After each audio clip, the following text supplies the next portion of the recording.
அப்படிங்கிறது ஒரு விசுவாசம் தான்.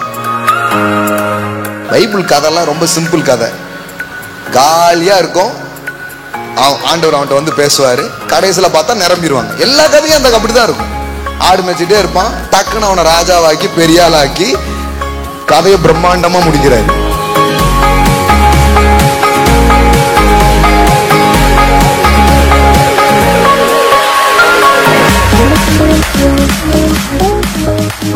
அனாதையா அலைஞ்சுக்கிட்டு இருக்கும், அதை அரசியாக்கிடுவாரு. தலைவாணி கூட இல்ல, கல்லுதான் அப்படின்னு படுத்துட்டு இருக்கான். ஒரு கம்பை தூக்கிட்டு போறான். எதுக்கு? ஏதாவது வழியில கிளியில வந்துட்டா என்ன பண்ண, பாதுகாப்புக்கு. கோலும் கையுமா போறான்.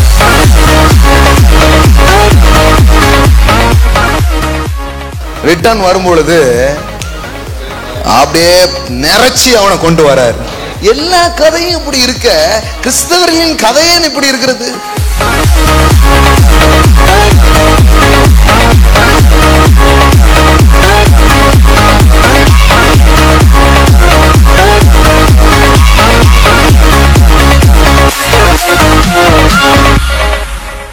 உன்னை பரிசுத்தமாக்குற தேவன் மட்டும் நான் கிடையாது, உன்னை பணக்காரனாக்குகிற தேவனாக நான் இருக்கிறேன். உன்னை செல்வந்தனாக்குகிற தேவனாக நான் இருக்கிறேன்.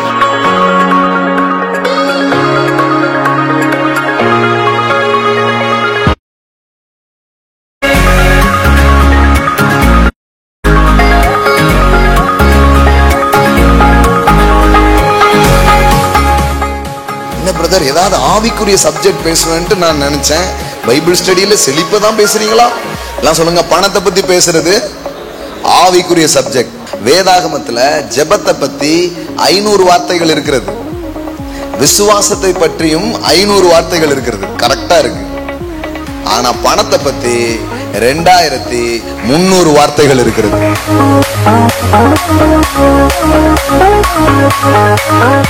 இயேசு சொன்ன உவமைகளில் அதிகமான உவமை பணத்தை பற்றியும் பணத்தை கையாளுவதை பற்றியும். பணக்காரன் ஆவது எப்படி என்பது பைபிள்ல இருக்கிற சப்ஜெக்டா?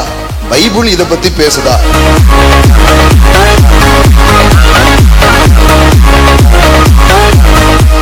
இது வரலாறு தெரியாத குழந்தை, எங்கேயோ வளர்ந்துருச்சு. கடைசியில பார்த்தா சொத்தெல்லாம் அந்த பிள்ளைக்கு தான் கதையை முடிப்பாங்க. அந்த மாதிரி உங்க வாழ்க்கையில ஒரு வெளிப்பாடு வரணும்னு கடவுள் விரும்புறாரு. நல்ல கத்தாவே ஸ்தோத்திரம், வல்ல கத்தாவே ஸ்தோத்திரம் சொல்லுவீங்க. என்னைக்காவது பார்த்து பணக்கார கத்தாவே, செல்வந்தனாகிய தேவனே, மகா கோடீஸ்வரரே, அந்த மாதிரிலாம் வரல பாருங்க. கொண்டு வரணும். இந்த மாலை வேளையில் உடைய பிரசன்னத்தண்டை நாங்கள் வந்திருக்கிறோம். எங்கள் தேவனே, எங்கள் செழிப்பை விரும்புகிற தேவனே, நாங்கள் செழிப்பதற்கு என்னென்ன தடைகள் இருக்கிறதோ அதையெல்லாம் உடைக்கிற வேலையை நீர் எங்களுக்காக செய்கிறீர் என்பதை உடைய வார்த்தை எங்களுக்கு அறிவிக்கிறது.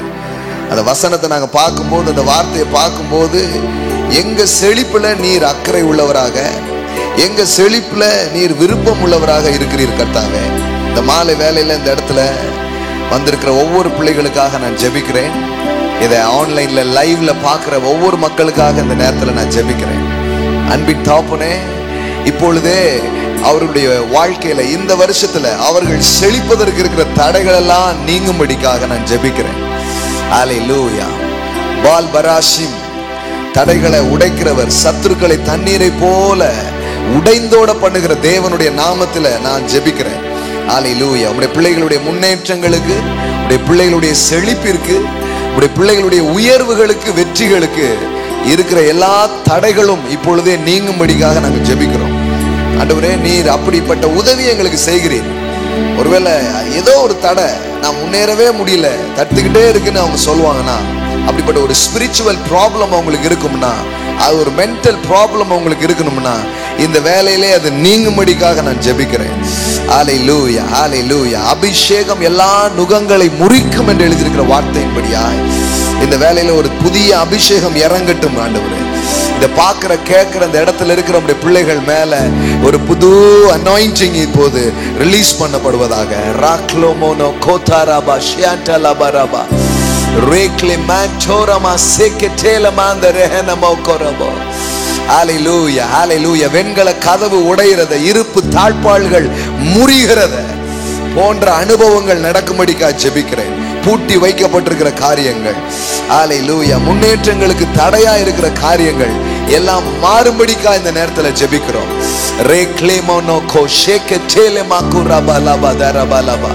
Hallelujah, hallelujah, hallelujah, hallelujah, hallelujah, hallelujah. எத்தனையோ காரியங்களை கடந்த வருஷத்துல இழந்திருக்கலாம். எத்தனையோ காரியங்களை கடந்த வருஷங்கள்ல பார்க்காம போயிருந்திருக்கலாம். இயேசுவுக்கு சித்தனா என்று போராடிக்கிட்டே இருந்திருக்கலாம். ஆண்டவரே, இந்த முதல் நேரத்துல, இந்த ப்ராஸ்பரிட்டி வகுப்புல வந்திருக்கிற அந்த பிள்ளைகள் மேல நான் பேசுறேன் ஆண்டவரே. ஹalleluya, ஹalleluya. இயேசுவுக்கு சித்தனாலாம் மாறி ஒரு ரெஹபோத் அவர்களுக்கு ஏற்படும்படிக்காக நான் ஜெபிக்கிறேன். Father, I speak Rehoboth in their life father. எல்லா இயேசுக்கு, எல்லா சித்தனாக்கள் அவங்க வாழ்க்கையை விட்டு நீங்கும்படிக்காக நான் ஜெபிக்கிறேன்.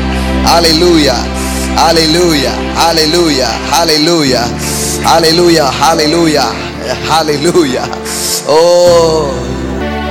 thank you அப்பா. நம்ம வாழ்க்கையில் இருக்கிற எல்லா சித்தனாக்களும் ஹalleluya, எல்லா போராட்டங்களும் நீங்கி இந்த புதிய வருஷத்துல ஆண்டவரே, இந்த முதல் வாரத்திலே ஆண்டவரே, ஒரு ரெஹபோத்தின் அனுபவங்களுக்குள்ளாய் இந்த பிள்ளைகள் செல்லும்படிக்கா நான் ஜெபிக்கிறேன். இப்பொழுதும் தேசத்தில் நான் பழுகும்படி பெருகும்படி கர்த்தர் நமக்கு வழியை உண்டாக்கினார். ஹalleluya. இந்த முதல் நாள்லயே நான் பேசுறேன் ஆண்டவரே, இப்போதும் கர்த்தர் நாம் பழுகும்படி பெருகும்படி வழியை உண்டாக்குகிற கர்த்தரை நாங்க உயர்த்துகிறோம். இந்த இடத்துல பெருகும்படி பழுகும்படி வழியை உண்டாக்குற ஒரு தேவன். ஹalleluya. இயேசுவின் நாமத்தினாலே அப்படிப்பட்ட வெளிச்சத்தில் இருந்து ஆண்டவரே நாங்கள் தூங்குகிறோம். எங்களுடைய பெருக்கத்தை விரும்புகிற தேவன், நாங்கள் பழுகும்படி பெருகும்படி வழிகளை எங்களுக்காக உண்டு பண்ணுகிறவர். ஒருவேளை சத்துரு வந்து போராடி இருக்கலாம், ஒருவேளை தோண்டின துறவுகள் எல்லாம் மூடி இருக்கலாம். ஆனா கர்த்தாவே, இந்த நாள்ல, இந்த முதல் வாரத்திலே இதை பார்க்கிற, இதை கேட்கிற உங்க பிள்ளைங்களுடைய வாழ்க்கையில ஒரு ரெஹபோத்தின் அனுபவங்களை நான் பேசுகிறேன். ஒரு ரெஹபோத்தின் அனுபவங்களை பேசுகிறேன். உன்னோடு போராடினவர்களை இனி காண மாட்டா என்று சொல்லியிருக்கிற அனுபவங்களை நான் பேசுகிறேன் ஆண்டவரே. தேங்க்யூ அப்பா, தேங்க்யூ அப்பா. எல்லா போராட்டங்கள் நீங்கும்படிக்காய் பேசுகிறேன், தடைகள் விலகும்படிக்காய் பேசுகிறேன் ஆண்டவரே. ஒரு செழிப்பதற்கான ஒரு புது ஞானமும் செழிப்பதற்கான ஒரு புது அபிஷேகமும் ஜனங்களை வந்து இப்பொழுது மூடட்டும், நிரப்பட்டும் சொல்லி நான் ஜெபிக்கிறேன். இந்த இடத்துல, இந்த மொமெண்ட்லயே அது நடக்கட்டும் ஆண்டவரே. இந்த ப்ராஸ்பெரிட்டி அனாயிண்டிங், ஜனங்கள் செழிப்பதற்கான ஒரு அபிஷேகம் அவர் வாழ்வை நிரப்பட்டும், அவருடைய வாழ்வை மூடட்டும் ஆண்டவரே. ஹalleluya, hallelujah, hallelujah. Oh, we praise you Father, we praise you Father, we love you Father, we welcome your presence, we welcome your presence. Hallelujah. Rekamo sheketele mandro katala mandere rokle mandro sheketele mandro namo kotara malkamo nama shentele mandno korabalaba. Hallelujah, hallelujah, hallelujah, hallelujah. Thank you Holy Spirit, thank you Holy Spirit, thank you Holy Spirit, thank you Holy Spirit. Hallelujah, hallelujah, hallelujah, hallelujah. ஜனத்தை பலப்படுத்துவதற்காக நன்றி. வார்த்தைகள், வெளிச்சங்கள் எங்களை நோக்கி பாயற்றும் ஆண்டவரே. Thank you Daddy, thank you Daddy, thank you Daddy, thank you Daddy, thank you Daddy. இயேசுவின் நாமத்தினால் பிதாவே. Amen, amen, amen, ஆமென். Praise God. கர்த்தர் நல்லவர். Amen. Praise God. ஆண்டவருடைய வார்த்தைகளை நாம செவ்வாய்க்கிழமை தோறும் மாலையில ஒரு குறிப்பிட்ட தலைப்பின் கீழ் நாம் படித்து வருகிறோம். என்னன்னா செழிப்பு. எல்லாம் சொல்லுங்க, செழிப்பு. நல்லா சொல்லுங்க பார்க்கலாம். ஆமென். ரொம்ப கெட்ட வார்த்தையா நல்ல வார்த்தையா? சில கிறிஸ்தவங்க வந்து இதை கெட்ட வார்த்தைன்னு என்ன பண்ணிட்டாங்க, ஆக்கிட்டாங்க. யாரோ சொல்லி கொடுத்துட்டாங்க அவங்களுக்கு, அவ்வளோதான். ஜனங்கள் மேலே ஒன்றும் சொல்ல முடியாது. சொல்லி கொடுத்தவங்க கரெக்டாக சொல்லி கொடுத்துருந்தா விசுவாசிக்கிறவங்க கரெக்டாக என்ன பண்ணியிருப்பாங்க, விசுவாசிப்பாங்க. பரலோகம் நல்லதுன்ட்டாங்க, எல்லாமே நல்லது சொல்லி கொடுத்துருக்காங்க. ஆனால் செழிப்பு நல்லதுன்னே சொல்லி தரலை பாருங்க. அதனால் அதை பற்றிய போதனைகளும் போதிக்கலை. சிலர்லாம் பயப்படுறாங்க, போதிப்பதுக்கே பயப்படுறாங்க. எங்கே கல்லெறியில் நம்ம மேலே வந்து விழுந்துருமோ, நம்மளையும் அந்த லிஸ்ட்டில் சேர்த்துருவாங்களோ அப்படின்னு போதகர்மார்களுக்கும் ஊழியக்காரங்களுக்கும் கூட இதை பேசுறதுக்கு பயம். ஏன்னா எங்க நம்மளை வந்து பண ஆசை பிடிச்ச ஆளுன்னு சொல்லிடுவாங்களோ. ஏன்னா இப்போ வந்து லிஸ்ட் பண்ணுறாங்க. லிஸ்ட் பண்ணுறதுன்னா உங்களுக்கு தெரியுதுங்களா? சைஸ் பண்ணுறது. இவங்க இந்த மாதிரி, இவங்க இந்த மாதிரி, இதுக்குன்னே ஒரு குரூப்ஸ் இருக்காங்க. அவங்க வந்து இந்த மாதிரி ஆட்களெல்லாம் லிஸ்ட் பண்ணி வெளியிலலாம் என்ன பண்ணுவாங்க, போடுவாங்க. இவங்க வந்து இந்த மாதிரி பாருங்கள் செழிப்பை பற்றி பேசுகிறாங்க அப்படின்ட்டு. அதனால ஊழியக்காரங்க சில பேருக்கு தெரிஞ்சால் கூட இதை வந்து பேசுறதுக்கு எப்படி இருக்குது, கொஞ்சம் பயமாக இருக்குது. ஆனால் அதை தாண்டி பேசுகிற ஊழியக்காரங்களுக்காக கர்த்தருக்கு ஸ்தோத்திரம். ஆமென். நாம் வந்து இதை என்ன பண்ணியிருக்கிறோன்னா, ஒரு நாள் 2 நாள் பேசலை, இதை வந்து 50 வாரம் பேசலான்னு முடிவு பண்ணி இப்போ 7வது வாரம் இன்னைக்கு நான் பேச ஆரம்பிச்சிருக்கிறேன். எப்போவுமே வந்தீங்கன்னா இதை பேசுவோம், பல சப்ஜெக்ட் பேசும்போது இதையும் என்ன பண்ணுவோம், உள்ளே கொண்டு வந்து பேசுவோம். ஆனால் இந்த செவ்வாய்க்கிழமையை அதுக்காகவே என்ன பண்ணியிருக்கிறோம், செழிப்பின் செவ்வாய் அப்படிங்கிற மாதிரி என்ன பண்ணியிருக்கிறோம், ஒதுக்கி வச்சு வேதவசனம் இதை பற்றி பேசுகிறதா, தேவன் எப்படி இதுக்கு நமக்கு இதை குறித்து சொல்லியிருக்கிறாரு, இது எல்லாத்தையும் என்ன பண்ணுறோம், எடுத்து கொஞ்சம் ஆழமாக நம்ம வந்து பேச தீர்மானிச்சிருக்கிறோம். நீங்கள் வந்து கவனமாக கடவுளுடைய வார்த்தை இதை பற்றி என்ன பேசுதுன்னு நீங்கள் கேட்பீங்கன்னா, நான் சொல்கிறேன், நீங்கள் கேட்கும்போது உங்களுக்குள்ளே ஒரு விசுவாசம் உண்டாகும். அந்த விசுவாசம் உங்கள் வாழ்விலே செழிப்பதற்கான காரணமாக மாற ஆரம்பிக்கும். ஆமென்.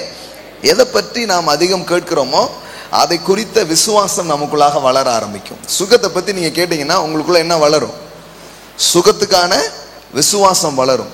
எது அது மாதிரி ஒரு நல்ல குடும்ப உறவு, சமாதானம், எதை பற்றிய கடவுளுடைய வார்த்தையை முற்போக்காக நீங்கள் கேட்கிறீர்களோ அதை குறித்த விசுவாசம் உங்கள் இருதயத்தில் என்ன பண்ண ஆரம்பிக்கும், உருவாக ஆரம்பிக்கும். அப்போ ஃபர்ஸ்ட் நீங்க கேட்கிறது ரொம்ப அவசியம் இல்லையா? எல்லாம் சொல்லுங்க, கேட்பது ரொம்ப அவசியம். இப்போ வந்திருக்கீங்க, ஆன்லைன்லயும் நிறைய பேர் கேட்குறாங்க. அடுத்தது என்னன்னா, விசுவாசம் உண்டாகக்கூடிய ஒரு விஷயத்தை கேட்கறது ரொம்ப அவசியம். நிறைய பேர் கேட்டிருக்காங்க. சில சொல்றாங்க, எல்லாமே தானேயா, எல்லாம் பைபிள் தானே வச்சிருக்காங்க, எல்லாரும் பைபிள் வச்சிருந்தா அப்ப நல்லா இருக்கணும்ல, எல்லா இடத்துலயும் இதே பைபிள் தானே, இதே இயேசு தானே அப்படிங்காங்க. இதே பைபிள், இதே இயேசு, ஆனா பேசுறது என்ன அப்படிங்கிறது ரொம்ப முக்கியமா இருக்குது பாருங்க. அப்போ நீங்க கேட்கிற பிரசங்கம் தேவனுடைய வார்த்தையின் அடிப்படையில் இருக்க வேண்டும். அது விசுவாசத்தை தூண்டக்கூடிய ஒன்றாக இருக்க வேண்டும். அப்படி இருக்கும்னா நீங்க வெற்றி பெறுவது நிச்சயம். ஆமென். விசுவாசத்தை நீங்க போராடி பெற வேண்டாம். ஏன்னா விசுவாசம் நீங்க தேவனுடைய வார்த்தையை கேட்கும் போதே உங்களுக்கு என்ன பண்ண ஆரம்பிச்சிடும், உருவாக ஆரம்பிச்சிடும். faith cometh by hearing.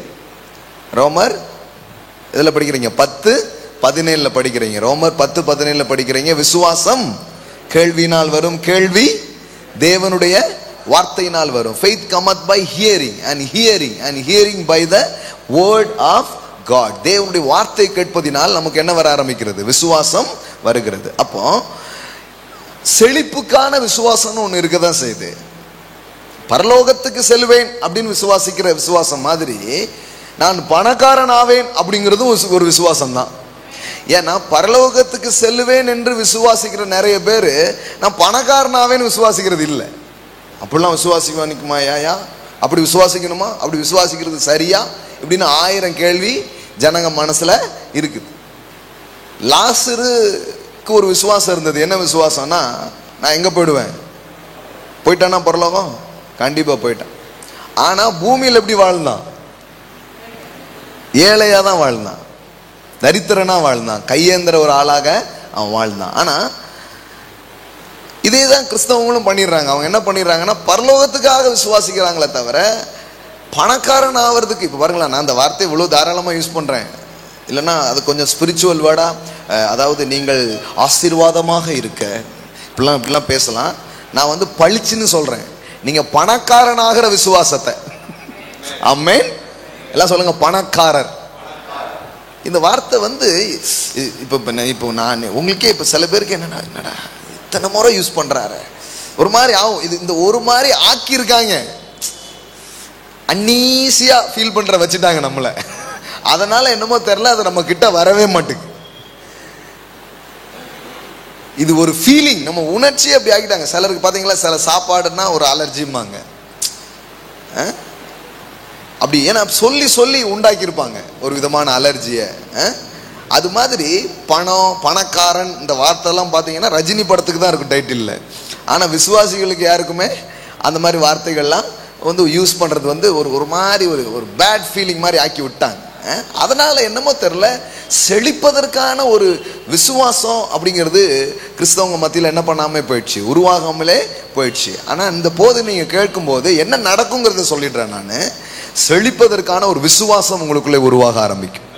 ஆமே. இன்னைக்கு 7வது வாரம் பேசுகிறேன். 6 வாரம் பேசுனதை நம்ம சகோதரர்கள் யூடியூப்ஸில் அப்லோட் பண்ணியிருப்பாங்க. நீங்கள் வந்து ஒன்றும் இல்லை, நீங்கள் மொபைல் ஆன் பண்ணிங்கனாலே உள்ளே போய் என்ன பண்ணலாம், அப்படி ஒன்று ஒன்றா நீங்கள் கேட்கலாம். இல்லை உங்களுக்கு வேறு ஃபார்மேட்டில் வேணும்னா கூட தம்பிமார்கள் என்ன பண்ணுவாங்க, உங்களுக்கு கொடுப்பாங்க. நீங்கள் முதல்ல கேட்கணும். கடந்த வாரம் பால் பிரதர் பேசினாங்க. பேசும்போது அவர் எப்படி 300 ரூபாயில் கோயம்புத்தூருக்கு போய் இன்றைக்கி பார்த்தீங்கன்னா ஒரு நாள் வருமானம் 15,000 20,000 ரூபாய்க்கு ஒரு நாள் வருமானம் வருது. எத்தனையோ லட்சங்கள் எடுத்து தேவனுக்கு விதைக்கக்கூடிய ஒரு நபராக தேவன் அவருடைய வாழ்வை மாற்றி இருக்கிறார். ஆமென். அவருடைய சாட்சியை வந்து கேட்டாங்க, நிறைய பேர் கேட்டு ஆசீர்வதிக்கப்பட்டதா சொன்னாங்க. அப்போ நம்ம கண்ணு முன்னாடியே கடவுளுடைய வார்த்தையை நம்பி சில பேர் செழிக்காங்க. இப்போ நீங்கள் வந்து நீங்கள் கேட்குறீங்கன்னா நாளைக்கு நீங்களும் செழிக்கிற ஒரு நபராக நிச்சயமாக நீங்கள் இருப்பீங்க. ஆமென். கடவுள் பாருங்க நமக்காக செழிப்பை வச்சிருக்கிறாரு. செழிப்புக்கான வார்த்தையை அவர் தரும் பொழுது அதை நாம் பெற்றுக்கொண்டு நம் இருதயத்திலே நாம் விசுவாசிக்கும் பொழுது நாமும் கூட நம்முடைய வாழ்க்கையில் என்ன பண்ண ஆரம்பிப்போம், செழிக்க ஆரம்பிப்போம். எனக்கு என்னன்னா, அனாமப்பட்ட அமெரிக்காவிலேயே இன்னும் செழிப்பை பேசிக்கிட்டே இருக்காங்க. ஜவர்கிட்ட நான் மத்தியானம் பேசிட்டு இருக்கும்போது தான் சொன்னேன், அவங்க பார்த்தீங்கன்னா வாரம் வாரம் கூச்சவே படாமல் எல்லாம் காரில் வந்திருப்பாங்க, வசதியாக இருப்பாங்க. இன்றைக்கு நான் செழிப்பை பற்றி பேச போகிறேன்னு 5 வருஷம் 6 வருஷமாக பேசிக்கிட்டு இருக்காங்க. சிலர்லாம் வருஷ கணக்காக ஒரே டாபிக் தான் ஓடிட்டு இருக்குது. என்னது? செழிப்பு. ஒரு வெக்கமும் இல்லை, ஒரு கூச்சமும் இல்லை. அதனால என்னமோ தெரியல, அவங்க நல்லா செழிக்கிறாங்க.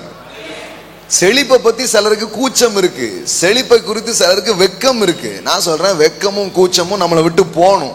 அப்பதான் அது நம்மகிட்ட வரும். ஆமென்.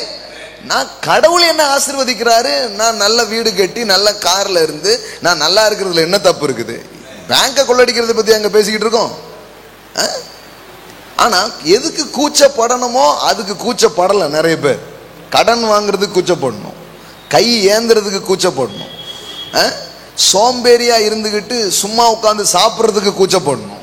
இதெல்லாம் கூச்சப்படலாம். ஆனா இது பண்ண மாட்டாங்க நிறைய பேர். யாராவது எனக்கு உதவி செய்யுங்க, நீங்க இல்லைன்னா எங்க ஊழியமே வம்பா போயிடும், அப்படிலாம் கூச்சம் இல்லாமலாம் என்ன பண்றாங்க, எல்லாம் பண்றாங்க. ஆக்சுவலி அது அந்த மாதிரி ஏரியால தான் நமக்கு என்ன வரணும், நம்ம கடவுளை மகிமைப்படுத்தும் விதத்துல வெளிப்படுத்தாத ஒரு வாழ்க்கை வாழ்றமேன்னு ஒரு கூச்ச உணர்வு என்ன பண்ணணும், வரணும். ஆனா தேவனை நம்பினா நான் செழிப்பேன்னு சொல்றதுல எந்த கூச்சமும் இருக்கக்கூடாது.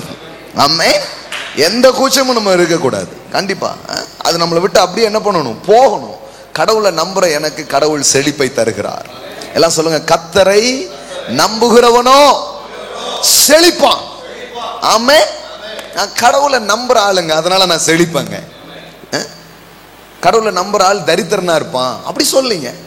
இல்ல கடவுளை நம்புற ஆள் வெறும் பரலோகத்துக்கு மட்டும் போவான் அப்படி சொல்லிங்க. கடவுளை நம்புற ஆள் பணக்காரனாவான்.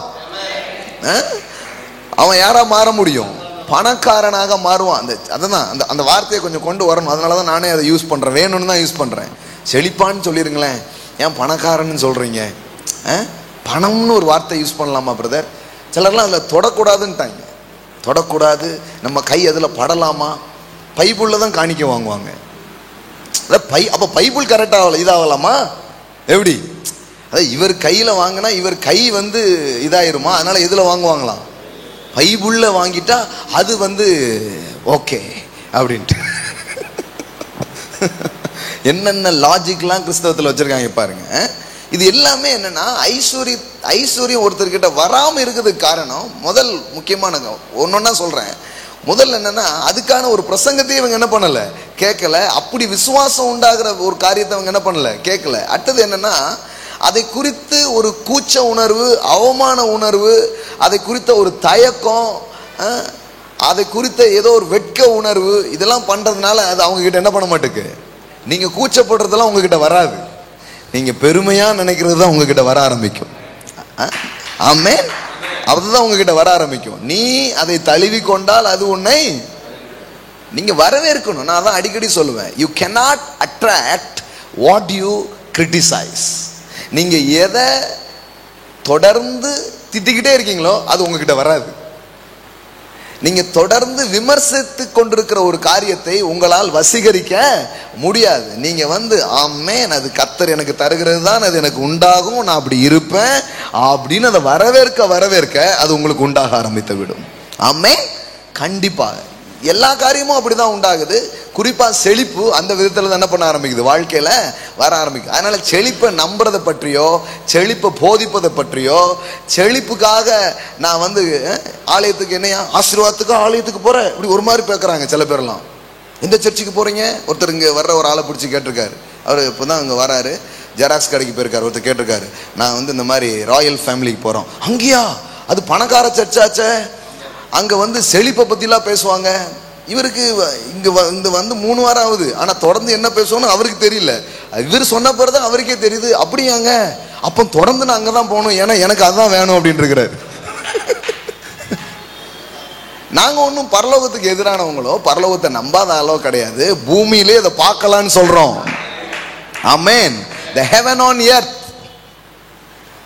அப்ப பாருங்க, கண்டிப்பா கடவுளுடைய பிள்ளைகள் இந்த பூமியில செழித்து இருக்க முடியும்.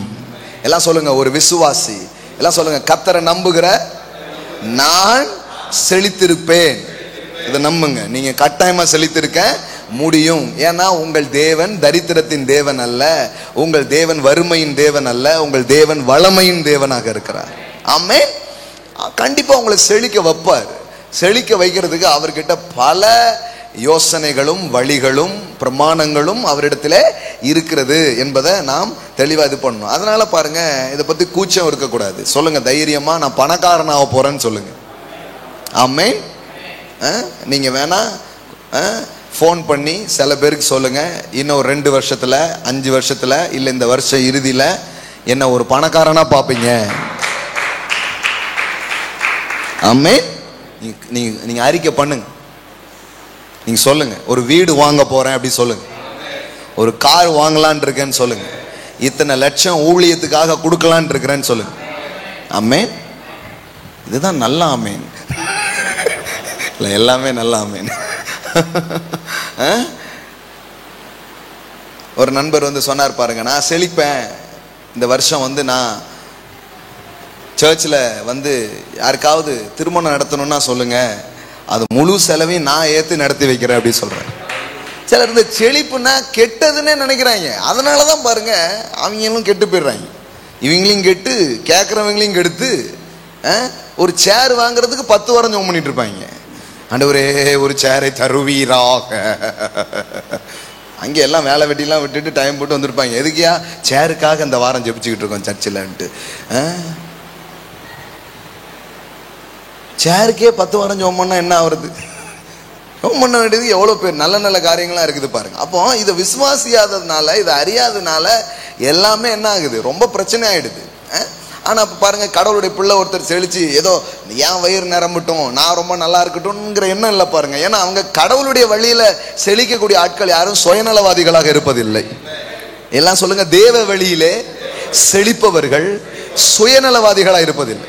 அது உலகத்துல பல பணக்காரர் இருக்காங்க. அந்த பணக்காரனை பத்தி நான் பேசல. நான் பேசுறது யாருன்னா, தனக்குத்தானே ஐஸ்வர்யவனா இருக்கிறவனை பத்தி நான் பேசல. அவனை தான் முட்டாள் என்றும் அதிகடன் என்றும் வேதவசனம் சொல்லுது. தேவனுடைய நோக்கங்களுக்காக செழிக்கிறவர்கள். ஆமென். நான் அப்ப பாருங்களேன், இந்த மாதிரி ஆட்கள் நான் எனக்கு செழிப்பு வருது, நான் ஒரு திருமணத்தை நடத்தி வைக்க விரும்புகிறேன், சில வேற படிக்க வைக்க விரும்புகிறேன், சிலருக்கு உதவ விரும்புகிறேன். அப்போ இந்த விதத்துல செழிப்பு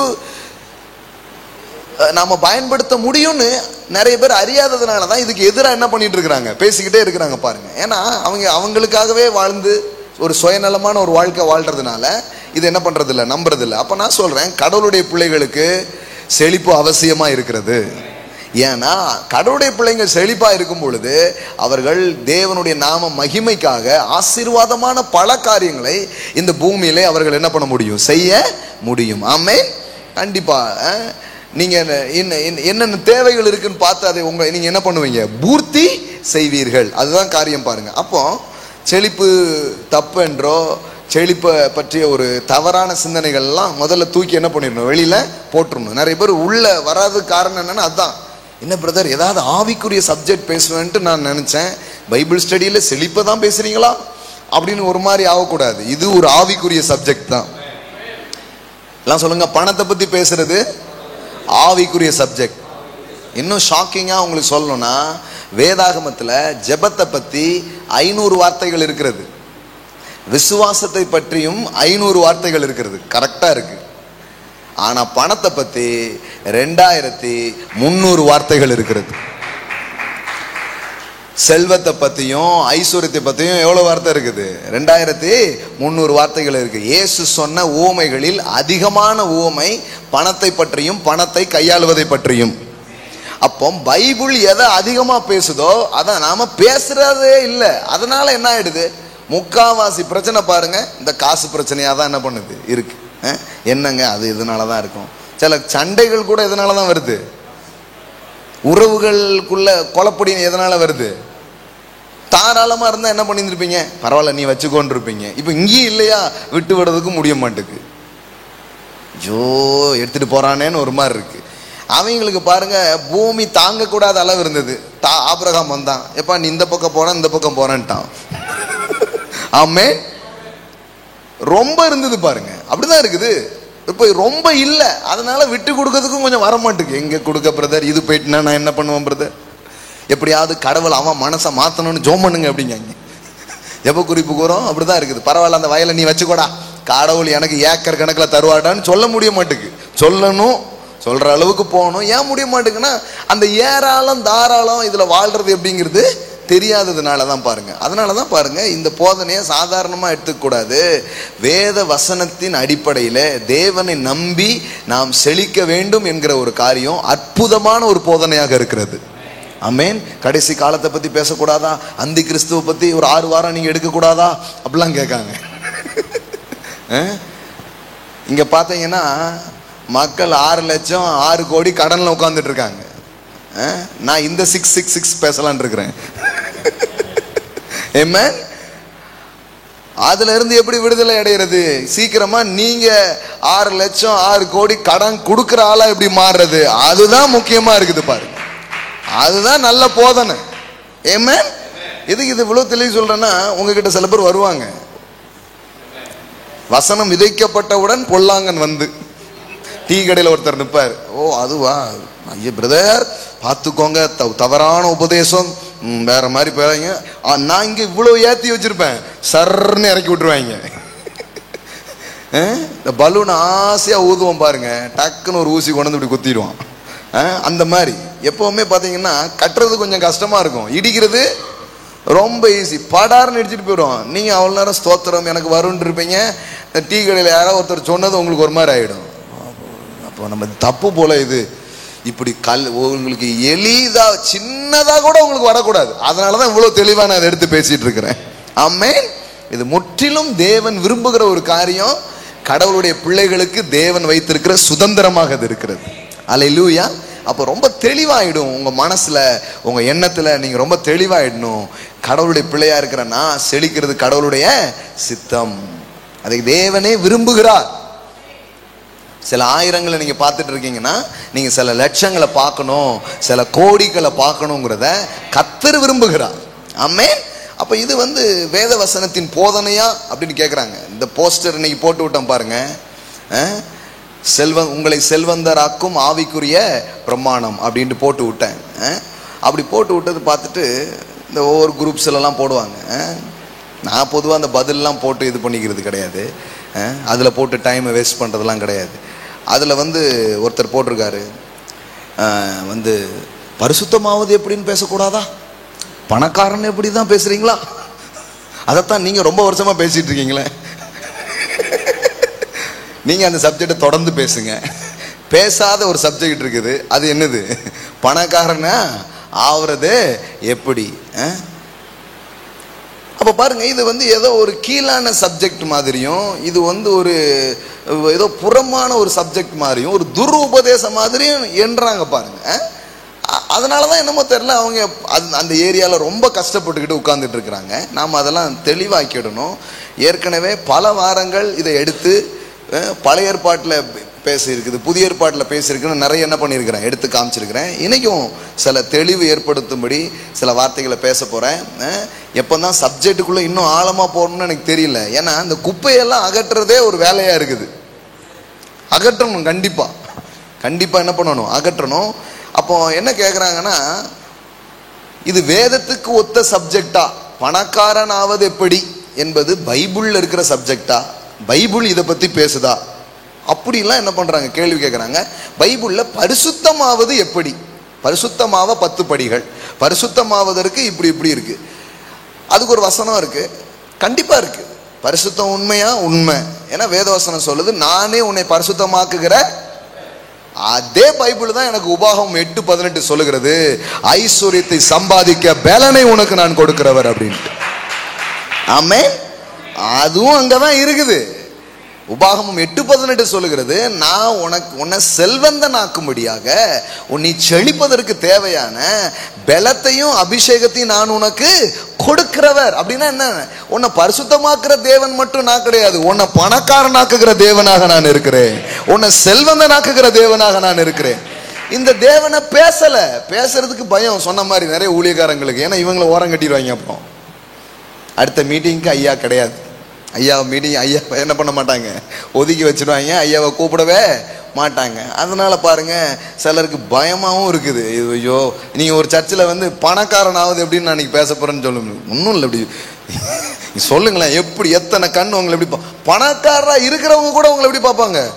என்ன இது சபையில் வந்து என்ன சம்மந்தம் இல்லாமல் என்னத்தையோ பணக்காரன்னு பேசிகிட்டு இருக்காப்புல.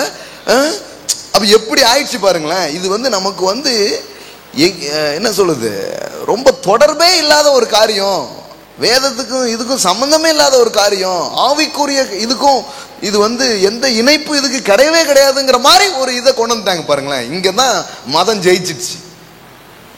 மதம் ஜெயிச்சிடுச்சுன்னா மக்கள் தோத்துட்டாங்கன்னு அர்த்தம். விளங்குதுங்களா? ரிலீஜியன் சக்சீட் ஆயிடுச்சு, மக்கள் என்ன ஆயிட்டாங்க, ஃபெயிலியர் ஆயிட்டாங்க. மதம் வந்து நம்மளை இப்படி நிறைய காரியத்தில் அது வின் பண்ணிடுச்சு. இப்போ அதெல்லாம் உடைக்கிறோம். அதெல்லாம் உடைச்சி, இல்லைம்மா இல்லை, தேவன் வந்து என்னை பரிசுத்தமாக்குற தேவன் மட்டும் இல்லை, அதையும் நான் நம்புகிறேன், அவர் என்னை பரிசுத்தமாக்குகிறவர். ஆனால் பரிசுத்தங்கிற வார்த்தையில் கூட செல்வந்தன் ஆகிறது இருக்குது. அது தெரியுமா உங்களுக்கு? பரிசுத்தம்னா என்னங்க, ஆவி ஆத்துமா சரீரம் அனைத்தும் பிழை இல்லாமல் நிறைவாக இருப்பதுக்கு பேர் தான் என்னது, பரிசுத்தமாக இருக்கிறதுன்னு சொன்னால். அப்போ என் சரீரம் வந்து பட்னியா இருக்குன்னு வைங்களேன், அப்போ நான் பரிசுத்தமா இல்லை. விளங்குச்சா? என் சரீரம் வியாதியா இருக்குன்னு வைங்களேன், நான் பரிசுத்தமா இல்லை. அந்த டைம்ல சொன்னா அதான் அர்த்தம். ஏன்னா சரீரம் வந்து பாதிப்பு. பரிசுத்தம்னா என்னன்னா முழுமைன்னு அர்த்தம்.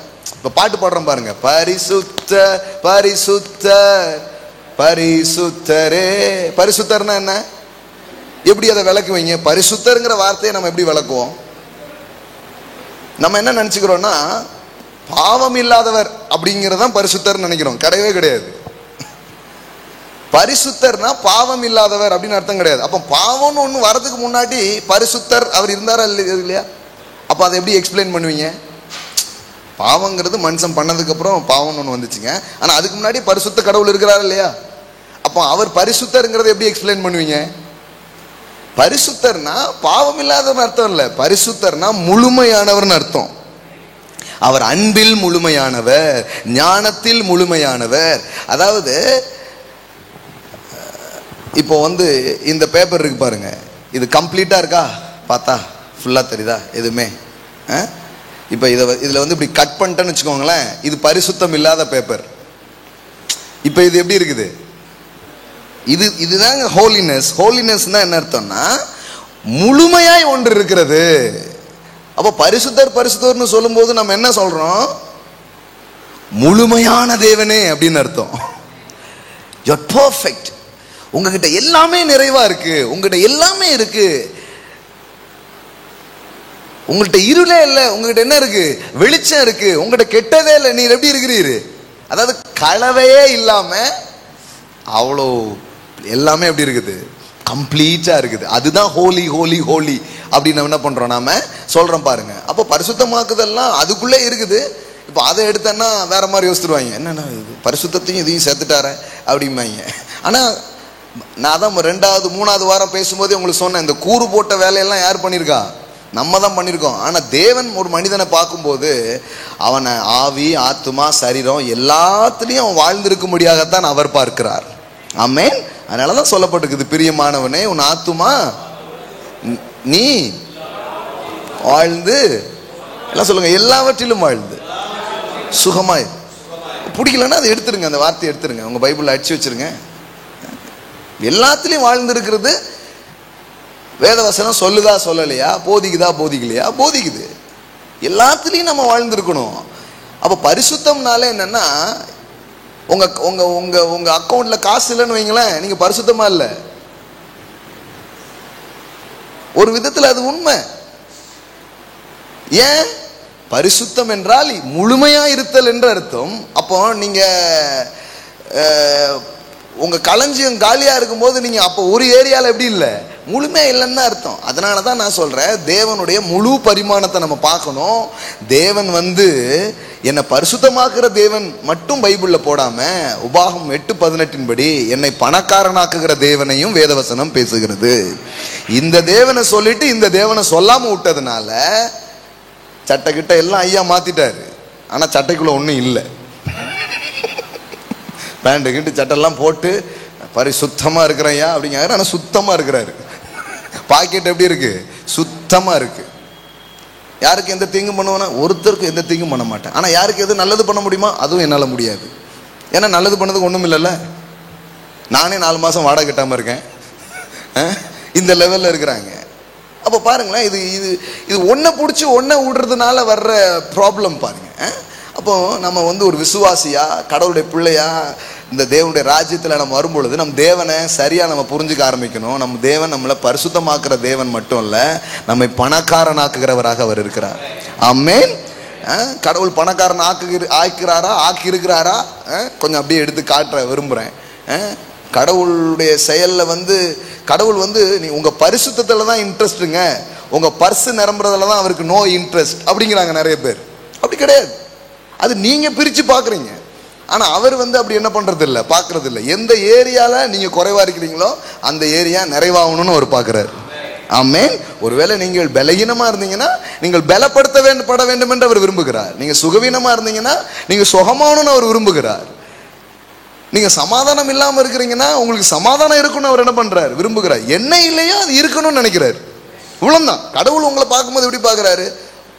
இதெல்லாம் இல்லை நம்ம பிள்ளைக்கு, ஆனா இது நமக்கு இருக்கணும் அப்படிங்கிறதெல்லாம் அவர் பார்க்குறாரே தவிர, இல்லை இல்லை இது இல்லைன்னா பரவாயில்ல, ஏதோ ஜெபம் இருக்குல்ல பரவாயில்ல அப்படின்ட்டு அவர் போறது இல்லை. நல்ல ஜெபம் பண்றான், நல்ல என்னை நோக்கி பார்க்கறான், ஆனா இந்த ஏரியால ஏன் இப்படி இருக்கிறான்? அப்ப இந்த ஏரியாவை நிரப்பணும். அதனாலதான் வேதம் சொல்லுது, எல்லாவற்றையும் எல்லாவற்றாலும் நிரப்புகிற தேவன். ஹல்லேலூயா. எவ்வளவு அழகா இருக்குது பாருங்க. கடவுளை எப்படி வேதவசனம் சொல்லுது பாருங்க, எல்லாவற்றையும் நிரப்புவாராம். அப்படின்னா என்ன அர்த்தம்? கடவுள் இப்படி இன்னைக்கு உங்க வாழ்க்கையை பார்க்கறாரு, இன்னைக்கு இதை கேட்க பார்க்கும்போது பார்க்கறாரு, எதுலெல்லாம் எம்டியா இருக்கு. இப்ப அவர் என்ன நினைப்பாருன்னு நான் சொல்லட்டுமா? அந்த காலியை நிரப்பணும்னு அவர் நினைக்கிறார். அதை ஃபில் பண்ணணுங்கிறது தான் அவருடைய எண்ணமா இருக்குது. அவருடைய ஆவியானவர் அந்த இடத்துல அசைவாடி கொண்டிருப்பார். இந்த வார்த்தையை நான் பேசுறேன், எனக்கு நல்லா தெரியும் எந்த வார்த்தையை பேசுறோமோ அதை ஆவியானவர் உறுதிப்படுத்திட்டே இருப்பாரு. நான் நிரப்புகிற தேவன் அங்க பேசிட்டு இருக்கிறேன்னா எங்க ஆவியானவர் என்ன பண்ணிட்டு இருப்பாரு? அதை நிரப்பிக்கிட்டே இருப்பார். எந்த காலி இருக்குதோ, எந்த வெறுமை இருக்கிறதோ அதை அவர் நிரப்புகிற தேவனாக அவர் இருக்கிறார். அந்த வேலையை தான் அவர் செய்வார். ஆமா, ஆதியாகமம் 1 படிச்சாலே தேவனை பத்தி நமக்கு நல்ல வெளிப்பாடு வந்துடும். நீங்க வெளிப்படுத்தல் வரைக்கும் போக வேண்டாம். வெளிப்பாடு படிக்கிறதுக்கு முன்னாடியே ஆதியாகமம் 1லயே வெளிப்பாடு கிடைச்சிடும். ஏன்னா 1 படிச்சாலே இருக்குது, ஒழுங்கின்மையும் வெறுமையுமா இருந்தது, இருளா இருந்தது. உடனே ஆண்டவர் எல்லாம் ஓகே ஸ்தோத்திரம் அப்படின்ட்டு போல பாருங்க. அவர் என்ன பண்றாரு? அதை நிரப்புகிறார். அந்த ஒழுங்கின்மையை ஒழுங்காக்குறாரு, அந்த இருளை வெளிச்சமாக்குறாரு, அந்த எம்டினஸை ஃபில் பண்றாரு. அப்புறம் பாத்தீங்கன்னா போட்டிருக்குது, பூமியானது ஒழுங்கின்மையும் வெறுமையுமே இருந்தது அப்படின்னு நம்ம 1வது அதிகாரத்துல படிக்கிறோம். ஆனா மனுஷன் வர்றதுக்கு முன்னாடி எல்லாத்தையும் நிரப்பிடுறாரு. என் பிள்ளை வரும்போது எல்லாம் நிரம்பி இருக்கணும். ஆமென். என் பிள்ளை முதல் நாள்ல இருந்தே நிறைவுல வாழணும், குறைவுல இருக்கவே கூடாது. பெற்றோர்கள் பாருங்க, ஒரு கஷ்டமும் படாம அந்த பிள்ளைகளுக்கு என்னென்ன வசதிகள் எல்லாம் செஞ்சு கொடுக்கணும்னு யோசிக்கிறாங்க பாருங்க. அதுக்கு பிறக்கிறதுக்கு முன்னாடியே இன்சூரன்ஸ் எடுக்காங்க, அதுக்கு முன்னாடியே ட்ரெஸ்ஸை வாங்கி வைக்காங்க, நகைகளை வாங்கி வைக்காங்க, முதல் நாள் இதை போடணும், என்னென்னலாம் பண்ணுறாங்க பாருங்களேன். நவீன காலத்தில் ரொம்பவே அன்பு வைக்கிற பெற்றோர்களை பிள்ளைங்க மேலே பாய்க்கிறோம். டைமை தான் கொடுக்க மாட்டாங்க, மீதி எல்லாத்தையும் கொடுப்பாங்க. அதான் அந்த பிள்ளைங்க ரொம்ப வருத்தப்படுறாங்க. எல்லாம் வாங்கி தராங்க, இவங்க தான் இங்கே கூட இருக்கவே மாட்டேங்காங்க, அதை கொஞ்சம் சொல்லுங்க அப்படிங்காங்க. 10,000 ரூபாய்க்கு கார் விளையாடுறதுக்கு வாங்கி கொடுத்துட்டு போயிட்டாரு, ஆனால் என் கூட அவர் விளையாட மாட்டேக்கார அப்படிங்காது.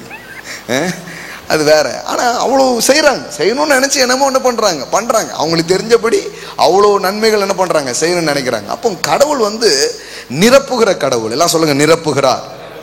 ஆமென். எல்லாம் சொல்லுங்க, என் வாழ்வை நிரப்புவார், என்னுடைய இருதயத்தை நிரப்புவார், என் உணர்வுகளை நிரப்புவார், என் குடும்பத்தை நிரப்புவார், என் உறவுகளை நிரப்புவார், என் களஞ்சியங்களை நிரப்புவார், என் வாழ்வின் எல்லா பக்கங்களையும் எல்லாவற்றாலும் அவர் நிரப்புகிற தேவனாக அவர் இருக்கிறார். ஆமென். நீங்க நிரம்பி போய் இருக்கணுங்கிறது அவர் விருப்பம். இன்னும் கரெக்டா சொல்லணும்னா அப்படி கொஞ்சம் நிரம்பி அப்படி வழியணும். என் பாத்திரம் நிரம்புகிறதல்ல, என் பாத்திரம் நிரம்பி வழிகிறது. ஆமென். கண்டிப்பா இதுதான் கடவுளுடைய விருப்பமா இருக்குது. கர்த்தரின் மேய்ப்பர் என்பது உண்மையா இருக்கும் என்றால், கடவுள் என் நாயனாக, கடவுள் என் வாழ்வை நடத்துகிறவராக இருக்கும் என்றால், அப்ப என் வாழ்க்கை எப்படி இருக்கும்? என் பாத்திரம் நிரம்பி வழிகிறது. ஹல்லேலூயா. அப்ப அங்க எம்டியா இருக்காது, எம்டி வெசல்ஸ் இருக்காது. அதனாலதான் எத்தனையோ வேதாகமம் முழுவதும் பாருங்களேன், இந்த காலி கதைகளே பேசல, நிரப்பப்பட்ட கதைகளால் வேதம் நிரம்பி இருக்கிறது. ஆமே. கொண்டு வைக்கிறாங்க, எல்லா பாத்திரமும் என்ன ஆகுதான்? அப்படின்னு என்ன அர்த்தம்? செழிப்பு எல்லாருக்கும் கிடையாது. இல்லைங்க, எல்லா பாத்திரத்தையும் நிரப்பியிருக்காரு, எல்லாருக்கும் செழிப்பு உண்டு, எல்லா விசுவாசிக்கும் செழிப்பு உண்டு, ஒவ்வொருவருக்கும் செழிப்பு உண்டு. ஏன்னா இல்லைங்க, 4 பாத்திரத்தை மட்டும் அதை வேற பாத்திரமா பயன்படுத்த கடவுள் ஒதுக்கி வைத்து விட்டா, அது அடி வாங்கும் பாத்திரம். அது அவ்வளோ ஒதுக்கலையே, வச்ச எல்லா பாத்திரத்தையும் என்ன பண்ணிட்டாங்க? நிரப்பிட்டாங்க. இன்னைக்கு கடவுள் எல்லாத்தையும் நிரப்ப முடியுமா? இந்த உலகத்தில் இருக்கிற ஒவ்வொரு தனி ஒரு மனிதனையும் நிரப்பக்கூடிய அளவிற்கு தேவன் வளமானவராக இருக்கிறார். சிலர் சொல்றாங்க, இல்லைங்க ரொம்ப மக்கள் தொகைலாம் பெருகி ஆட்கள்லாம் இதாகிறதுனால இனிமேல்லாம் ரொம்ப சங்கடங்க, குடிக்க தண்ணி கிடைக்குமானே தெரியாது. துன்மார்க்கனின் ஆலோசனை. அதுதான் சங்கீதம் 1 போன ஞாயிற்றுக்கிழமை சாயங்காலம் சொன்னேன் இல்லையா, இந்த வருஷத்துல ஒரு தீர்மானம் எடுங்க, இந்த துன்மார்க்கனின் ஆலோசனையை கேட்காதீங்க. இப்படி கொஞ்சம் பேர் பேசிட்டே இருப்பான், எல்லாம் நல்லா என்ன ஆகும் நினைக்கிறீங்க? இனிமேலாம் வீடு கட்ட முடியுமா அப்படிமா, தண்ணி குடிக்க முடியுமா, இது பண்ண முடியுமா? எதுவுமே முடியாதுமா, ரோட்லயே நடக்க முடியாதுமா. இது கும்பல், இது இப்படிப்பட்ட உணர்வுலே பேசிக்கிட்டே அலைவாங்க பாருங்க. அப்புறம் சர்ச்சுக்கு வந்து ஹல்லேலூயா, ஸ்தோத்திரம் ஆண்டவரே, ஸ்தோத்திரம் ஆண்டவரே. புத்தி நம்பிக்கை இது இப்படி இருக்குது, அப்புறம் நீ என்ன ஸ்தோத்திரம் பண்ணி அது எப்படி வேலை செய்யும்? வேலை செய்யாது பாருங்க. இதுல மாத்தணும். அப்போ கிடைக்குமா? ஏன்னா அவங்க என்ன நினைக்கிறாங்கன்னா, ரொம்ப எல்லாமே ரொம்ப ஆயிடுச்சுங்க, நிறைய ஆட்கள் வந்துட்டாங்க, வேலைகள் கிடைக்காது. இன்னும் நிறைய இதுல வேக்கண்டு எவ்வளவு இருக்கு தெரியுமா? ஏற்ற ஆட்களை தேடிக்கிட்டு இருக்காங்க. உன்னை நீ வளர்த்துக்கிட்டு ரெடியா இருப்பனா அவ்வளோ வேலை காலியா இருக்குது. கரெக்டா சொல்லணும், இந்த வருஷம் எம்எல்ஏ எம்பி சீட்லாம் காலியா இருக்குது, முதலமைச்சர் ஒரு சீட்டே காலியா தான் இருக்குது. நிரப்ப ஆட்களை தேவன் தேடுகிறார். ஆமென். கடவுள் ஆளை தேடிட்டு இருக்காருங்க. யாரை பிடிச்சி எதுல உட்கார வைக்கலாம்னா இவங்க தரித்திரத்துல பிடிச்சிட்டு இருக்காங்க. என்ன நிரப்புகிற ஒரு ஆண்டவர் இருக்கிறாரு. இந்த இதை பிடிச்சோம்னா நீ தான் கரெக்டான, உன்னை வச்சா ஊரும் வளமாகும். இப்ப சிலரை பிடிச்சி வச்சா இவன்ட்டு இருக்கிற தரித்திரம் ஊரை பிடிச்சிருப்போங்கிற பயம்தான். நம்ம ஊர்ல வேற ஒரு லாஜிக் வச்சிருப்பாங்க, வந்துட்டாரா இவரு அப்ப மழை பெய்யாதாம்பாங்க. இப்ப இவங்க ஆச்சுன்னா அந்த மாதிரிலாம் ஒரு லாஜிக் வச்சிருக்காங்க நம்ம ஊர்ல. மழையே வராத, இறங்குற வரைக்கும் மழை வராதுங்கிற மாதிரி. ஏன்னா மேல இருக்கிற ஆளுக்களுடைய தரித்திரம் எல்லாருக்கும் வந்துருது.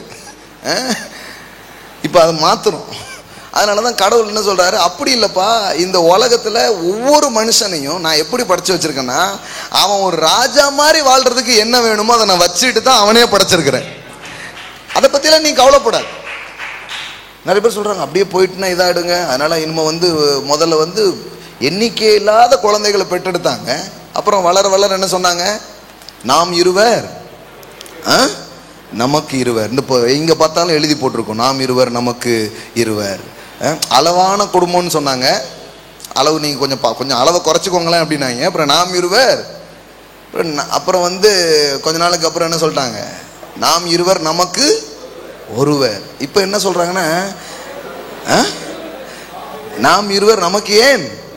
எப்படி பாருங்க, பெற்றால் தான் பிள்ளையா.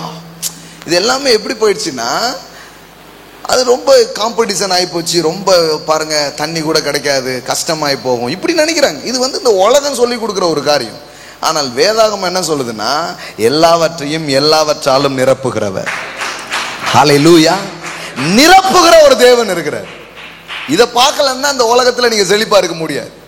இந்த செழிப்பின் தேவனை நீங்கள் தரிசிக்கவில்லை என்றால், இந்த செழிப்பின் தேவனை நீங்கள் வெளிப்பாடாக பெற்றுக்கொள்ளலைன்னா, இந்த உலகத்துல குறைவுள்ளதான் நம்ம என்ன பண்ணுவோம், அப்படியே பார்ட்டிசிபேட் பண்ணிட்டே இருக்க வேண்டியதான். அதெல்லாம் ரொம்ப கஷ்டங்க. இப்போம்லாம் 1 லட்சம் ரூபாலாம் என்ன ஒண்ணுமே கிடையாது, இப்படி பேசிட்டு இருப்பாங்க. 10,000 வாங்கணும் அதான் பேசுறான், 1 லட்சம் ரூபாய் வாங்கணும். ஏன்னா புத்தியில என்ன வரல, அந்த அந்த தேவனை குறித்த வெளிப்பாடு வராதனால 1 லட்சம் வாங்கினாலும் பத்த மாட்டுக்கு. அவன் சொன்ன மாதிரியே ஆயிருது. சொன்ன பார்த்தீங்களா, 1 லட்சம் பத்தாதுங்கிறது. அதான் பத்தலை. இது அவங்களுக்கு தெரியல, இதெல்லாம் ஒரு ஆவிக்குரிய காரியம் அப்படிங்கிறத என்ன பண்ணல, நிறைய பேர் விளங்காம இருக்கிறாங்க. யாக்கோபு 1 நாம் படிக்கிறோம், யாவருக்கும் சம்பூர்ணமாய் கொடுக்கிறவர். எல்லாம் சொல்லுங்க, யாவருக்கும் சம்பூர்ணமாய் கொடுக்கிறவர். இந்த மாதிரி வார்த்தைகள்லாம் வரும்பொழுது நீங்க யோசித்து பாருங்க, கடவுள் எல்லாருக்கும் சம்பூர்ணத்தை கொடுக்கிறவர். ஆமே. அதுல எப்படி போட்டிருக்கு பாருங்க, அவன் கேட்டதை கொடுக்கிறார், அப்படி போடல. அவன் என்ன கேட்கிறானோ அதை அவர் எப்படி கொடுக்கிறாரு, உங்களில் ஒருவன் ஞானத்தில். அதுல எது வேணாலும் போட்டுக்கலாம், அவர் எக்ஸாம்பிளுக்கு தான் சொல்றாரு. அது எப்படிங்க நீங்க எப்படி சொல்லலாம்? அப்பனா இன்னும் 2-3 வசனம் போய் வாசித்து பாருங்க. அதுல என்ன போட்டிருக்குது, நீங்கள் ஒன்றிலும். வசனமே எப்படி ஆரம்பிக்குது பாருங்க. எல்லாம் சொல்லுங்க, ஒன்றிலும் குறைவுள்ளவர்களாய் இராமல். அப்போ what is God's idea? Only நீ குறைவா இருக்கக்கூடாது. பைபிளே எதை பேச வருது, குறைவா பேசுறதுக்கு ஒரு பைபிள் தேவை இல்லைங்களா? அது ஆல்ரெடி இருக்குதா வாழ்க்கையில. இதுல சர்ச்சைக்கு வேற இன்னைக்கு நாம குறைச்சல்லே இருக்கலாமா, அதை பத்தி சொல்லி கொடுத்தாங்களாம். ஏன் சொல்லணும்? அதெல்லாம் வயிற்றுல துணியை கட்டி படுக்கிறதுலாம் ஊர் உலகத்துல எல்லாருமே நல்லா படிச்சு வச்சிருக்கிறாங்க. எப்படி ரேஷன் அரிசி வச்சு ஓட்டுறது, எப்படி வாழ்க்கையை தரித்திரத்திலேயே ஓட்டி சமாளிச்சிட்டோம்ல அப்படிங்கிறதுலாம் ரொம்ப பெரிய டெக்னிக்லாம் உலகத்தில் இருக்குதுங்க. ஆனா இங்க என்ன சொல்லுது, நீங்கள் ஒன்றிலும். எல்லாம் சொல்லுங்க, நீங்கள் ஒன்றிலும் குறை உள்ளவர்களாய் ஈராமல். இது என்ன, ஒன்றிலும் குறை உள்ளவர்களாய் இராமல்னா என்ன? எல்லாம் தானே. எதுலையுமே நீங்க எப்படி இருக்கக்கூடாது, குறைவா இருக்கக்கூடாது. மதிப்புல, மரியாதையில, செழிப்புல, ஆரோக்கியத்துல, அபிஷேகத்துல, எல்லாத்திலுமே இராமல் பூரணராயும் நிறைவுள்ளவர்களாயும் இருக்கும்படி பொறுமையானது. கடவுளுடைய வார்த்தையை கேட்டு அதை பிடிச்சி அப்படியே நீ வந்துட்டு இருந்தன்னா, ஒரு நாள் உன் வாழ்க்கையில ஒன்னிலையும் நீ குறைவில்லாத ஒரு ஆளா நீ மாறிடுவ. எல்லாத்துலயும் செழிப்பு உன் வாழ்க்கையில வந்துடும். அப்ப நிறைவை தான் டீச் பண்றாரு யாக்கோபு. பேசிட்டு என்ன சொல்றாரு, சரி இப்போ உதாரணத்துக்கு, உங்களில் ஒருவன் ஞானத்தில் குறைவுபட்டால். இல்லைங்கதா, இப்படிதான் இந்த கான்டெக்ஸ்டை இப்படி படிக்கிறதுக்கு பதிலாக என்ன பண்ணிட்டாங்கன்னா, இல்லைங்க அது பாலசேகர் மாற்றி பேசுறாரு, அது ஞானத்தில் குறைவுபட்டான் தானே போட்டிருக்கு. பார்த்தீங்களா, இதான் இந்த செழிப்பு பேசுறவங்களாம் எதை மாத்திடுறாங்க, வசனத்தை மாத்திடுறாங்க. டைம் கம்மியாக இருக்குது, டைரக்டா போகணுங்கிறதுக்காக நான் சொல்லிட்டு இருப்பேன் நான் நிறைய நேரம். இப்போ இதுக்கு ஒரு விளக்கம் கொடுத்தாலும் கொடுப்பாங்க. கொஞ்சம் பேர் இருக்காங்க, அவங்கள ஒன்றுமே பண்ண முடியாது, இது மனிதனால் கூடாததுதான், தேவனால் எல்லாம் கூடும் நம்ப வேண்டியதான், வேற வழி. அவங்கள கத்தரே ஒளி அடிச்சு குதிரையில போகும்போது மாத்தினாதான் உண்டு. அவங்களாம் விட்டுருங்க, விட்டுட்டு எதை பாருங்க, நம்ம வாழ்க்கையை பார்க்கணும் நாம, இல்லைன்னா வேற மாதிரி ஆயிடும். அங்க பாருங்க, உதாரணத்துக்கு சொல்றாரு, உங்களில் ஒருவன். என்னன்னு சொல்லட்டுமா, உங்களில் ஒருவன் ஞானத்தில் குறைவுபட்டான்னு அர்த்தம், ஒருத்தன் கூட குறைவுல இருக்கக்கூடாதுன்னு அர்த்தம். விளங்குதுங்களா? அது பரவாயில்லங்க, எல்லாரும் நல்லா தான் இருக்கீங்க, ஒரு ஆள் எப்படி இருந்துட்டு போட்டோம். யாக்கோபு புஸ்தகத்தினுடைய டீச்சிங்கே நீ ஆழமா பார்த்தீங்கன்னா, இந்த ஒருவன்கிற டேமை அவர் நிறைய யூஸ் பண்ணுவார். இன்னொரு இடத்துல சொல்றாரு, உங்களில் ஒருவன் வியாதிப்பட்டால். அப்படின்னா என்ன, ஒருத்தர் கூட வியாதியா இருக்க கூடாதுங்க. அப்ப புக் முழு திங்ஸ் என்ன போதனையே எதை பற்றி இருக்கு நீங்க நினைக்கிறீங்க? குறைச்சலா? இல்லாமையா, ஏழ்மையா, தரித்திரமா? கிடையவே கிடையாது. பைபிள் எங்க பேசுகிறது? பைபிள் எங்கும் அதை தான் பேசுகிறது. கேட்குறாங்க, எங்கே பேசுகிறது பிரதர்? எங்கே நாம் பணக்காரர் ஆகிறத பற்றி எங்கே சொல்லுது? என்ன கேட்டிங்கன்னா, நான் ஒரு புது பைபிள் ஒன்று எழுதி தந்துடுறேன் உங்களுக்கு. ஆதியாகமம் 1 வெளிப்படுத்த வரைக்கும் ஒவ்வொரு வசனத்திலையும் செழிப்பை பற்றி பேசுதுன்னு காட்ட முடியும். ஆமென். எஸ். உங்களில் ஒருவன் வியாதிப்பட்டால், உங்களில் ஒருவன் ஞானத்தில், ஒருவன் ரொம்ப முக்கியம். ஒரு ஆள் பரவாயில்லைங்க. ஏன்னா நம்ம சிலர் என்ன சொல்றாங்கன்னா, இல்ல சில பேரை தேவன் தரித்திரராய் வைக்கிறார் ஐயா, சில பேரை தேவன் வைக்கிறார், அது கடவுள் வைக்கிறார், அவனை யார் கேள்வி கேட்க முடியும் அப்படின்ட்டுதாங்க. அப்ப வீட்லயே உட்கார்ந்துக்கோங்க, அவரே வைக்கிறாருன்னா. அப்படி இல்லை பாருங்க. ஒருவன் வியாதிப்பட்டால் அல்லது ஒருவன் குறைவுபட்டால் ஓகே இருந்துக்கோ அப்படி சொல்லவே இல்லை எங்கேயுமே. அப்படி சொல்லும்னா நானும் சொல்லு, வாரம் பரவாயில்ல பிரதர், பல்ல கடிச்சிட்டு அப்படியே போயிருங்க, ஈர துணியை கட்டிட்டு வாழுங்க அப்படின்னு பிரசங்கம் என்ன பண்ணலாம். 2-3 பாயிண்ட்ஸ் நீங்கள் எப்படி மெயின்டைன் பண்ணீங்க இந்த வருஷம்? அதாவது அப்படியே சோறை நாங்கள் என்ன பண்ணோம்னா அப்படியே மிக்ஸ் பண்ணி இப்படி ஒவ்வொருத்தரும் ஒரு கதை சொல்லுவாங்க. ஆமாம், ஒரு துணியை நாங்கள் எவ்வளோ நாள் போட்டு ஒப்பேத்தணும் தெரியுமா? அதுக்கெல்லாம் இப்போ பாராட்டெலாம் நம்ம சொல்லிட்டு இருப்போம். இவரெல்லாம் பாருங்க 6 வருஷம் அந்த பேண்டை வச்சிருக்காரு. அல்லேலூயா. கிழியாமல் காத்த கத்தாவே அப்படின்னு ஒரு பாட்டெலாம் எழுதி, கிழியாமல் காத்தவரே. எங்கேயாவது பாவட்டியை பிராக்டிஸ் பண்ண சொல்லுதுங்களா பைபிள்? குறைவு நடுவுலையும் நாம பொறுமையாக இருந்து விசுவாசிச்சு ஸ்தோத்தரிச்சு பெருகுவதை குறித்து வேதவசனம் சொல்லுகிறது. குறைவுகளுக்காக புலம்பக்கூடாது, தட்டுப்பாடுகளுக்காக போட்டு பிரஷர் பண்ணக்கூடாது. நான் இப்படி இருக்க மாட்டேன், கடவுளுடைய பிள்ளைன்னா கடவுள் என்ன பெருக வைப்பார். இப்படி விசுவாசிச்சு முன்னேறதுக்காக சொல்லியிருக்குது நிறைய காரியம். எங்கேயுமே தரித்திரத்துல வாழ்றதுக்கு நம்ம ட்ரைனிங் எடுக்கணும், பழகணும்னு என்ன பண்ணல, சொல்லல. அப்படி நீங்க வாழ்றதுனால யாருக்கு என்ன பிரயோஜனம்? ஒரு பிரயோஜனம் கிடையாது. ஆனா நீங்க செழிச்சா பல பேருக்கு பிரயோஜனம் இருக்குது, பல பேருக்கு பிரயோஜனம் இருக்குது. ஆமே. நீங்க பட்னியா இருக்கிறதுனால யாருக்குங்க எந்த லாபம்? யாருக்கு எந்த லாபம்? ஆனா நீங்க பணக்காரன் ஆனீங்கன்னா லாபம் இருக்குங்கிறேன், அதனால பிரயோஜனம் இருக்குதுங்கிறேன். அப்போ பிரயோஜனமா இருக்கிற விஷயத்த பேசணுமா, மட்டா ஒண்ணுமே இல்லாத காரியத்தை நம்ம போதிக்கணுமா? யோசித்து பாருங்க. அப்போ ஒன்றிலும் குறைவுள்ளவர்களா இராமல். அப்ப ஞானத்துல குறைவுபட்டால், எக்ஸாம்பிளுக்கு தான் சொல்றாரு. அப்போ நீ ஐஸ்வர்யத்துல குறைவுபட்டாலும் அதுல சேர்க்கலாம், வியாதியில குறைவுபட்டு எது வேணாலும் அதில் நீங்க என்ன பண்ண முடியும்? கொண்டு எல்லாத்தையுமே வரி வரியா உங்களுக்கு போட்டே இருக்கணும். பிளாங்க் செக் மாதிரி கொடுக்குறாரு. என் நாமத்தினால் எதை கேட்டாலும் அப்படின்னா என்ன? பட்டு போடவன்னு ஏன் போடல பைபிள்ல? பட்டு போடவன்னு போடணும்ல, அப்படிலாம் போட முடியாது. அது செக்கை எழுதி கீழே சைன் போட்டு உனக்கு என்ன வேணுமோ மேலே ஃபில் பண்ணிக்கோங்கிற அளவுக்கு அவர் தாராளமானவராக இருக்கிறார். ஆமென். அவர் தாராளமா இருக்க நீ வன்கண்ணனா இருக்கலாமா? சிலர் வன்கண்ணனா இருக்கிறாங்க, அதனாலதான் கடவுளுடைய தாராளத்தை அவங்களால என்ன பண்ண முடியல. அவ்வளவுலாம் இருக்கக்கூடாதுயா, அதெல்லாம் ரொம்ப தப்புயா, இவ்வளவு தேவை இல்லையான்னு என்ன பண்ண ஆரம்பிச்சிட்டாங்க, பேச ஆரம்பிச்சிட்டாங்க. பாருங்க, கிடையாது பாருங்க. அப்போ வேதவசனம் மிக தெளிவாக இந்த சத்தியத்தை என்ன பண்ணுது, பேசுது. நிரப்புகிற தேவன். எல்லாம் சொல்லுங்க, பணக்காரனாக்குகிற தேவன். எல்லாம் சொல்லுங்க, என் தேவன் என்ன பணக்காரனாக்குறார். ஆமென். பக்கத்துல பார்த்து சொல்லுங்க, நான் பணக்காரன் ஆவேன். ஆமென். இப்போ விசுவாசத்துல பணக்காரனா இருக்கிறேன், கொஞ்ச நாள்ல நிஜத்திலே பணக்காரனா இருப்போம். ஆமென்.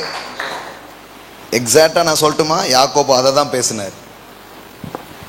கீழே பார்த்தீங்கன்னா வருது பாருங்க, 9வது வசனம் பாருங்க, இது 1:9 பாருங்க. தாழ்ந்த சகோதரன் தான் உயர்த்தப்பட்டதை குறித்து மேன்மை பாராட்ட, சபையில் என்ன பேசுறாங்க? தாழ்ந்த சகோதரன் தான் உயர்த்தப்பட்டதை குறித்து குற்ற உணர்வு அடையக்கூடாது. என்ன அடையணும்? உங்களுக்கு விளங்குதுங்களாங்க? ஒருத்தர் கஷ்டப்பட்டு இருந்தாரு, குறைவுல இருந்தாரு, இப்ப அவர் என்ன ஆயிட்டாரு? இப்ப இதை குறித்து என்ன பண்ணணுமா? Praise God. கர்த்தர் இந்த சகோதரரை உயர்த்திருக்கிறார், ஆசீர்வதித்திருக்கிறார்.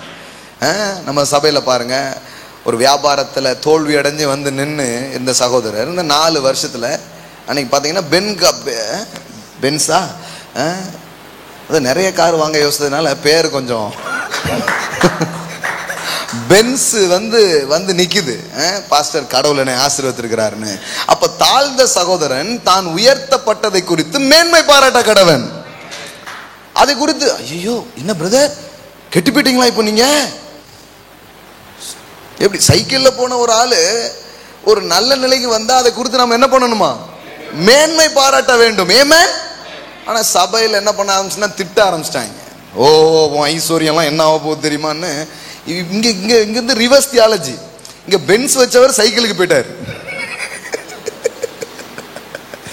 சில இடத்துல சில அனாயிண்டிங் வேலை செய்யும். அங்க என்னன்னா நல்லா இருக்கிற ஆள் ஒண்ணுமெல்லாம் போயிடுவாங்க. கொஞ்ச நாள் அங்க போனீங்கன்னா ஒண்ணுமெல்லாம் போயிடுவீங்க. ஏன்னா ஒண்ணுமில்லாக்குற அபிஷேகம் இடிச்சு நிர்மூலமாக்க கடவுள் எங்களுக்கு அபிஷேகத்தை கொடுத்துக்காருன்னு ஒண்ணுமில்லாம் ஆக்கி விட்டுருவாங்க. அந்த மாதிரிலாம் இருக்கிறாங்க. கவனிக்கணும் பாருங்க. இது என்னன்னா தாழ்ந்த சகோதரன் தான் உயர்த்தப்பட்டதை குறித்து என்ன பண்ணணுமா? மேன்மை பாராட்ட கடவன். ஐஸ்வர்யவான் தான் தாழ்த்தப்பட்டதை குறித்து இப்ப கவனிங்க. ஏனெனில் அவன் புல்லின் பூவை போல். இப்ப பாருங்க யாக்கோபுல 2 டேம் யூஸ் பண்றாரு. ஒரு டேம் என்னன்னா தேவனை நம்பி உயர்த்தப்படுற ஒரு ஆளு. இன்னொன்னு யாரு? பணத்தையே கோலா வச்சு மனிதர்களுக்கு எதிராக செயல்படுற ஒரு ஆளை பத்தி என்ன பண்ணுது அங்க பேசுறோம். படிங்க. அந்த ஆளை பத்தி அதுல வருது. 10வது வசனம் பாருங்க. ஐஸ்வர்யவான் தான் தாழ்த்தப்பட்டதை குறித்து. ஏனெனில் இது என்னன்னா ஒரு ஆளு கீழே இருந்தவர் மேல வந்துட்டாரு. இன்னொருத்தர் தவறான விதத்துல மேல வந்த ஆள்லாம் இருக்கிறாரு. இது எல்லாத்தையும் தான் சேர்த்து என்ன பண்றாங்க பேசுகிறாங்க. விளக்கம் வேணும்னா கடைசி அதிகாரம்லாம் வாசித்தீங்கன்னா உங்களுக்கு புரியும். யாக்கோபு 5:1 வாசித்தீங்கன்னா உங்களுக்கு புரியும். அது எந்த மாதிரி பணக்காரனை பத்தி என்ன பண்ணுது சொல்லுது அப்படிங்கிறது. அப்போ சபையில பணக்காரர் இருக்கக்கூடாதுன்ட்டோ இல்ல பணக்காரனை குற்றப்படுத்தியோ எதுவும் என்ன பண்ணல பேசல. 2வது அதிகாரம் பாருங்க. 2ஆம் அதிகாரம் பாருங்க. யாக்கோபு 2ஆம் அதிகாரம் 2வது வசனம் பாருங்க. ஏனெனில் பொன் மோதிரமும் என்னங்க மினுக்குள்ள வஸ்திரமும் தரித்திருக்கிற ஒரு மனுஷனும் கந்தையான வஸ்திரம் தரித்திருக்கிற ஒரு தரித்திரனும் உங்க ஆலயத்தில் வரும்போது. இப்போ 2 பேருமே இங்க வர்றாங்க, ஆலயத்துக்குள்ள வர்றாங்க. நம்ம முதல்ல இந்த மினுக்குள்ள மோதிரம் உள்ள ஆளை உள்ள விடுறதே இல்லை. அது வேற கதை. புரியுங்களா உங்களுக்கு? அது என்ன குப்பை உலகம் உள்ள வரக்கூடாது, கலட்டிட்டு வாங்கன்றதும். வேத வசனம் என்ன பேச வருது? 2 பேரையும் பட்சபாதம் இல்லாம அன்போடு ட்ரீட் பண்ணுன்னு சபையில பேசப்பட்டிருக்குது. ஆமென். இப்போ 2 வகையான சபை இருக்குது. ஒரு இடத்துல என்ன பண்றாங்கன்னா ஏழைகளை அவமதிச்சு பணக்காரர்களை கொண்டாடுகிற சபை இருக்குது. இன்னொரு விதமா இருக்குது. அது என்னன்னா பணக்காரனா இருக்கிறவனையே முறைச்சு பார்த்து அப்படிங்கிற ஒண்ணு இருக்குது. இப்ப அவங்களுக்கு யாக்கோபு எழுதுறது என்ன பண்ணிருப்பாரு? எப்ப அந்த பணக்காரன்லாம் கொஞ்சம் பார்த்து அவனை ரொம்ப போட்டு அடிக்காத அப்படின்னு சொல்ல வேண்டியது இருக்கும். இங்க 2 பேருமே உள்ள வர்றாங்க. கவனிங்க, 2 பேருமே உள்ள வர்றாங்க. இப்ப பாருங்க, வரும்போது 3வது வசனம். மினுக்குள்ள வஸ்திரம் தரித்தவனை நோக்கி நீர் இந்த நல்ல இடத்தில் உட்காரும் என்றும் தரித்திரனை பார்த்து நீர் அங்கே நில்லு அல்லது இங்கே என் பாதப்படி அண்டையிலே உட்காரு என்றும் நீங்கள் சொன்னால் உங்களுக்குள்ளே போதகம் பண்ணி தகாத சிந்தைகளோடு நிதானிக்கிறவர்களாய் இருப்பீர்களே. அப்போ இங்க என்ன சொல்றாரு? தரித்திரனை குறைவா நினைக்காத அப்படின்னு சொன்னார தவிர மோதிரம் போட்டவன கலட்டுன்னு சொல்ல. மோதிரம் போட்ட சகோதரனே உன் மோதிரத்தை கலத்து. என்ன மினுக்கு வஸ்திரமா உனக்கு? அப்படி பேச சொல்லலைங்க. எப்படி பேச சொல்லியிருக்குது? அவன் ஒரு ஏழைய சீப்பா நினைக்காத. வாங்க சார் பிரதர் வாங்க அப்படின்ட்டு பெரிய சகோதரருக்கு ஒரு இதுவும், ஒரு ஏழையான ஒருத்தன் அவனை ஒதுக்கியும் சபையில் என்ன பண்ணாதீங்க, நடத்தாதீங்க. ஏன்னா அங்க பாருங்க. ஏன் 5வது வசனம். என் பிரியமான சகோதரரே கேளுங்கள், தேவன் இவ்வுலகத்தின் தரித்திரரை விசுவாசத்தில் ஐஸ்வர்யவான்களாகவும் தம்மிடத்தில் அன்பு கூறுவர்களுக்கு தாம் வாக்குத்தத்தம் பண்ணின ராஜ்யத்தையும் சுதந்தரிக்கிறவர்களாகவும் தெரிந்து கொள்ளவில்லையா? ஆமென். நீங்களோ தரித்திரரை கனவீனம் பண்ணுகிறீர்கள், ஐஸ்வர்யவான்கள் அல்லவோ உங்களை ஒடுக்குகிறார்கள். நல்லா கவனிங்க, இங்க என்ன போட்டிருக்குதுன்னா, இன்னைக்கு அவன் ஏழையா இருக்கிறான், ஆனா நீ ஏழை நினைச்சு அவனை அவமதிச்சிடாத. ஏன்னா தேவன் அந்த ஏழைய விசுவாசத்தில் எப்படி ஆக்குறாரு? ஐஸ்வர்யவான் ஆக்குறாரு. அதுக்கப்புறம் அவர்கள் தேவன் வாக்கு பண்ணின சகல காரியத்தையும் சுதந்தரித்துக் கொள்கிறவர்களாக அவர்கள் மாறுகிறார்கள். ஆமென். அப்போ என்னைக்குமே அந்த ஏழையா இருக்க மாட்டான். நீ அவனை பணக்காரன் மாதிரியே ட்ரீட் பண்ணு. ஏன்னா அவர் இப்ப விசுவாசத்துல பணக்காரர், ஒரு நாள் நிஜத்துல பணக்காரர் ஆவார். ஆமென். இப்பவுமே எப்படி பாரு, அந்த ஏழைய இருக்கிற மாதிரியே பாரு, இருக்கிற மாதிரியே பார்த்து அந்த ஆளை மரியாதை செலுத்துங்க, பேசுங்க, அவங்களை கீழே என்ன பண்ணாதீங்க, வைக்காதீங்க. அப்படின்னு தான் இருக்குது பாருங்க. அப்போ ஒருவேளை சூழ்நிலையில இன்னைக்கு ஏழையா இருக்கலாம், ஆனா விசுவாசத்திலே ஐஸ்வர்யவான்களாய் கடவுள் ரொம்ப அட்ட தரித்திரவங்க, ரொம்ப படு பாதாள தரித்திர சூழலுங்க அப்படின்னு இருந்தா கூட நாம எப்படி நினைக்கணுமா? கடவுளுடைய வார்த்தையை கேட்க கேட்க முதல்ல விசுவாசத்தில் நாம் செல்வந்தர்களாக மாறுகிறோம். அல்லேலூயா. அப்புறம் நிஜமா கடவுள் வாக்கு பண்ணினா எல்லா ஆசீர்வாதத்தையும் நம்ம வாழ்க்கையில பார்க்க ஆரம்பிச்சிடுவோம். ஆமென். அப்படிதான் நடக்குது பாருங்க, எல்லாருடைய வாழ்க்கையில அப்படிதான் நடக்குது. அப்ப எந்த புத்தகத்தை நீங்க திறந்தாலும் யாரும் ஐஸ்வர்யத்துக்கு எதிராக வேதாகமம் என்ன பண்ணவே இல்லை, பேசவே இல்லை. அதுக்கு ஆதரவாக பேசுகிறது. அதை இன்னும் கடவுள் எப்படி நமக்கு தராருங்கிறது என்ன பண்ணுது, திரும்ப திரும்ப பேசுகிறது. யாவருக்கும் சம்பூர்ணமாய் கொடுக்கிற தேவனிடத்துல நீ கேளு, நீ என்ன பண்ண முடியும், பெற்றுக்கொள்ள முடியும், உனக்கு உண்டாக முடியும். உனக்கு என்ன தேவை, ஞானம் தேவையா, உனக்கு என்ன தேவை, எது உனக்கு தேவையோ அதை நீ என்ன பண்ண முடியும், கேட்டு பெற்றுக்கொள்ள முடியும். சும்மா சண்டை போடாத, போட்டியில வாழாத, இதான் யாக்கோபு புத்தகம், பொறாமையில வாழாத, சும்மா அடிச்சு புடிச்சு ஏன் இப்படி இது பண்ணிட்டு இருக்கிற? கடவுள் தாராளமா இருக்கிறாரு, ஏன் அவரை நீ நோக்கி பார்க்க கூடாது? அவர் உனக்கு செய்ய வல்லவர், அவர் உன் வாழ்வை நிரப்ப வல்லவர். ஆமென். இதெல்லாம் கத்து கொடுக்கணும் பாருங்க. இப்படி கத்து கொடுத்துட்டா எனக்கு அவன் செய்யலையே, எனக்கு அவங்க தரலையே, இந்த சண்டையே போயிடும், இதே போயிடும். நீங்க என்னங்க எனக்கு தர்றது, கொஞ்சம் வெயிட் பண்ணுங்க, கொஞ்ச நாள்ல நான் உங்களுக்கு தர்ற மாதிரி கடவுள் என்ன ஆசீர்வதிப்பா, அப்படி சொல்ல ஆரம்பிச்சிடுவோம். இப்ப பாருங்க, உட்கார்ந்து அழுதுட்டு இருக்காங்க, எனக்கு தந்தாங்களா, எனக்கு ஒரு இது உண்டா, ஒரு நாதி உண்டா, ஒரு இது உண்டா, இது உண்டா, என்ன கேட்காங்களா, எனக்கு தாராங்களா, தந்திருக்கலாம், எவ்வளவு வச்சிருக்காங்க, இவ்வளோ எரிச்சல், இதுலயே நீ கிடக்காதங்கிறாரு கடவுள். நீ அவங்க என்ன உனக்கு பெருசா தந்துட முடியும்? என்ன நோக்கி பாரு, நான் உன் வாழ்க்கையை நிரப்புகிற தேவனாக நான் இருக்கேன். ஆமென். எல்லாம் சொல்லுங்க, பணக்காரனாக்குகிற தேவன். ஆமென். ஏன்னா அவர் பணக்காரர். அவர் சாயலுக்கு ஒப்பாய் மறுரூபமாகுங்கள் இருக்குத, அது இந்த சாயலும் இருக்குங்கோ. ஆண்டவரே உம்மை போல என்ன மாற்றுன்னு கேக்குறீங்களே, அப்ப இதுவும் அதுல அடங்குது. ஆமென். உம்மை போல மாறணுமேன்னு என்ன அர்த்தம்? நிறை குடமா இருக்கிறார், நானும் அப்படியே நிறை குடமா மாறட்டும் ஆண்டவரே.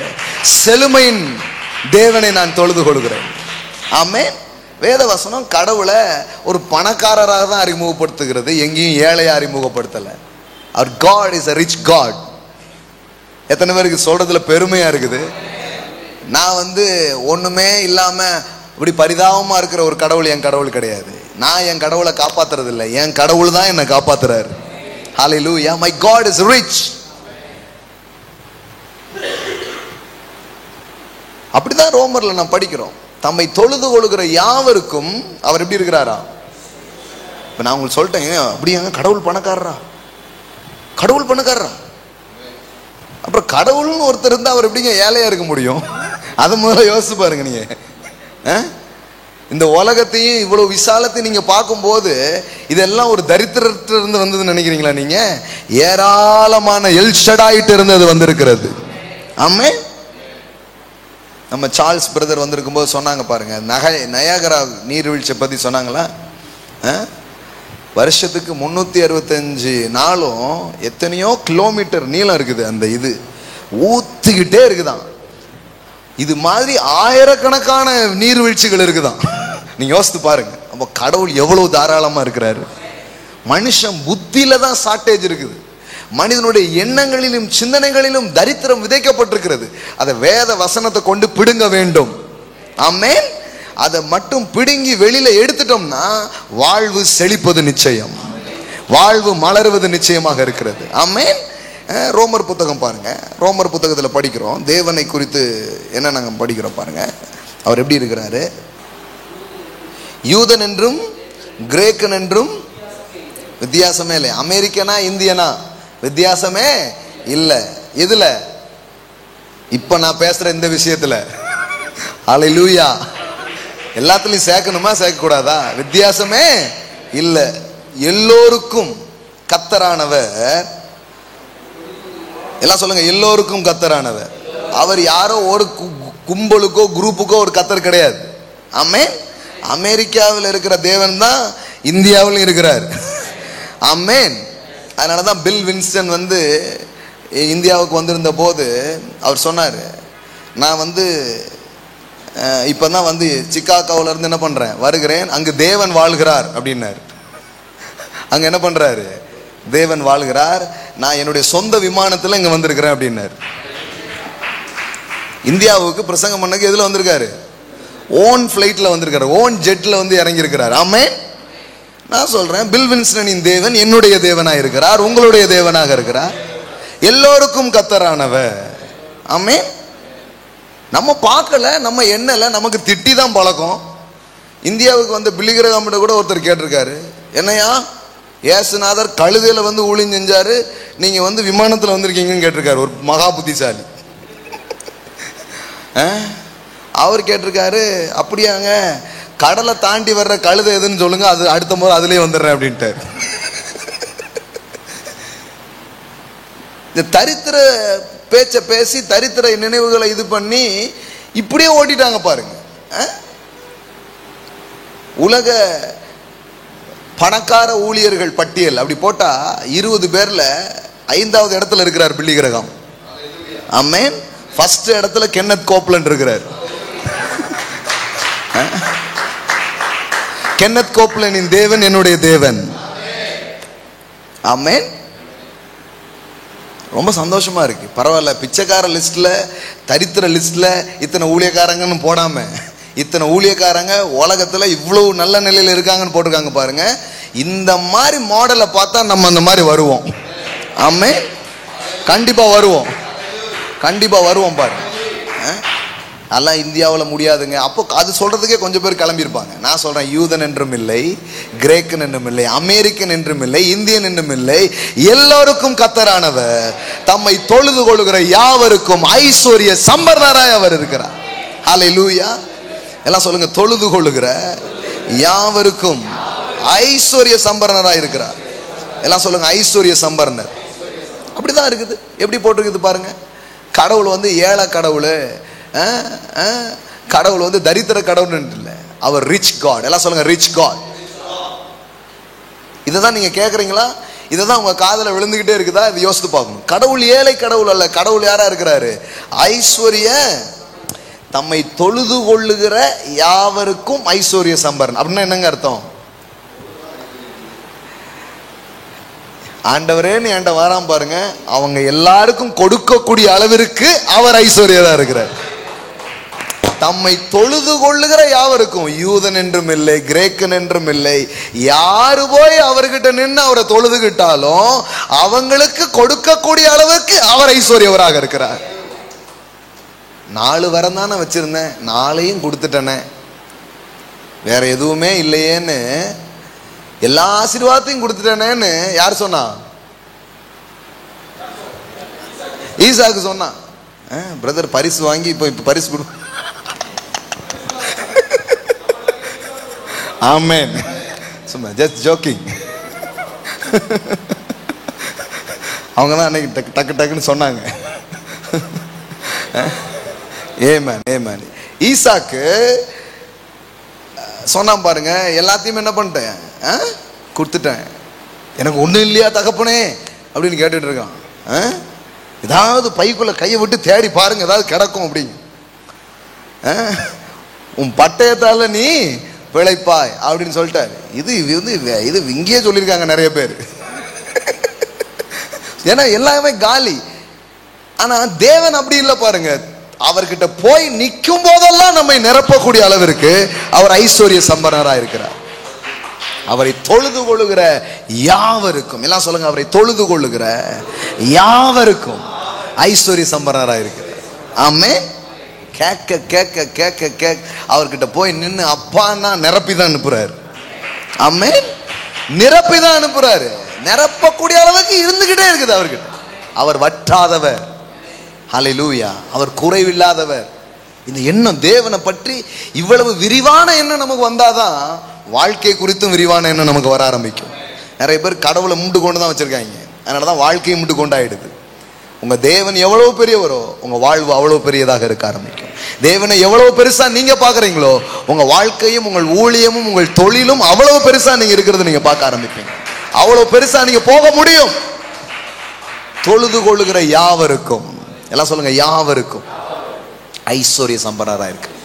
அப்படின்னா என்னன்னா கேட்கிறவனுக்கெல்லாம் கொடுக்கிற அளவுக்கு மகா பெரிய கோடீஸ்வரர், மகா பெரிய செல்வந்தர். ஆமென். நல்ல கத்தாவே ஸ்தோத்திரம், வல்ல கத்தாவே ஸ்தோத்திரம் சொல்லுவீங்க. என்னைக்காவது பார்த்து பணக்கார கத்தாவே, செல்வந்தனாகிய தேவனே, மகா கோடீஸ்வரரே, அந்த மாதிரிலாம் வரல பாருங்க. கொண்டு வரணும்.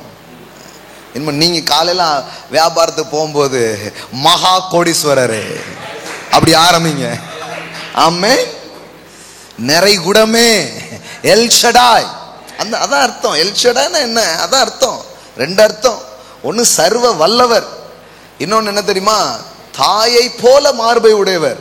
அப்படின்னா என்னன்னா என்னெல்லாம் வேணுமோ எல்லாத்தையும், அநேக மார்பகங்களை உடைய தேவன், ஆல் சஃபிஷியன்ட், எல்லாம் திருப்தியாக்குற அளவிற்கு அநேக மார்பகங்களை உடைய தாய்மை குணம் கொண்ட ஒரு தெய்வம் என்றுதான் அதனுடைய இன்னொரு பரிமாண அர்த்தத்தை சொல்றாங்க. அப்போ அதுல என்ன இருக்கு? எல்லாமே இருக்குதுங்க. ஹல்லேலூயா. எல்லாமே இருக்கு. கடவுளை நீங்க அப்படி பார்த்தீங்கன்னா உங்களுக்கு உங்க மண்டையில் இருக்கிற தரித்திரமே போயிடும். அது இல்லையே இது இல்லையே, எல்லாவற்றையும் எல்லாவற்றாலும் நிரப்புகிறவர் எனது அப்பாவாக அவர் இருக்கிறார், எனது ஆண்டவராக அவர் இருக்கிறார். அவரை தொழுது கொள்ளுகிற யாவருக்கும் அவர் ஐஸ்வர்ய சம்பன்னராக இருக்கிறார். ஆமென். அவர் நிரப்புவாருங்க. என்கிட்ட கொண்டு வருவாருங்க.